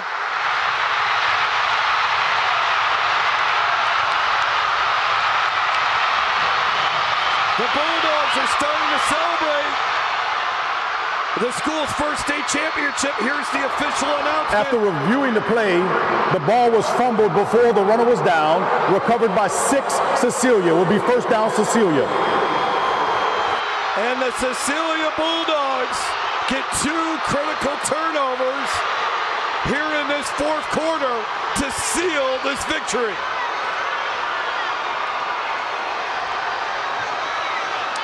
Wow, very improbable, right? Franklinton does a great job the second half, stymieing, bottling up, keeping this Cecilia offense in check, especially Diesel Solari.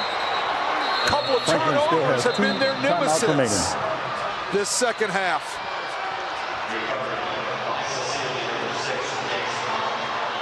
Timeout, Cecilia. It's their second charge. Timeout.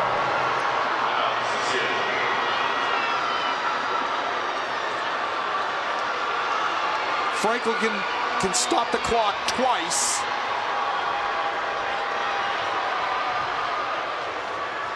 They have 2 timeouts. All Cecilia has to do is make sure they secure these snaps.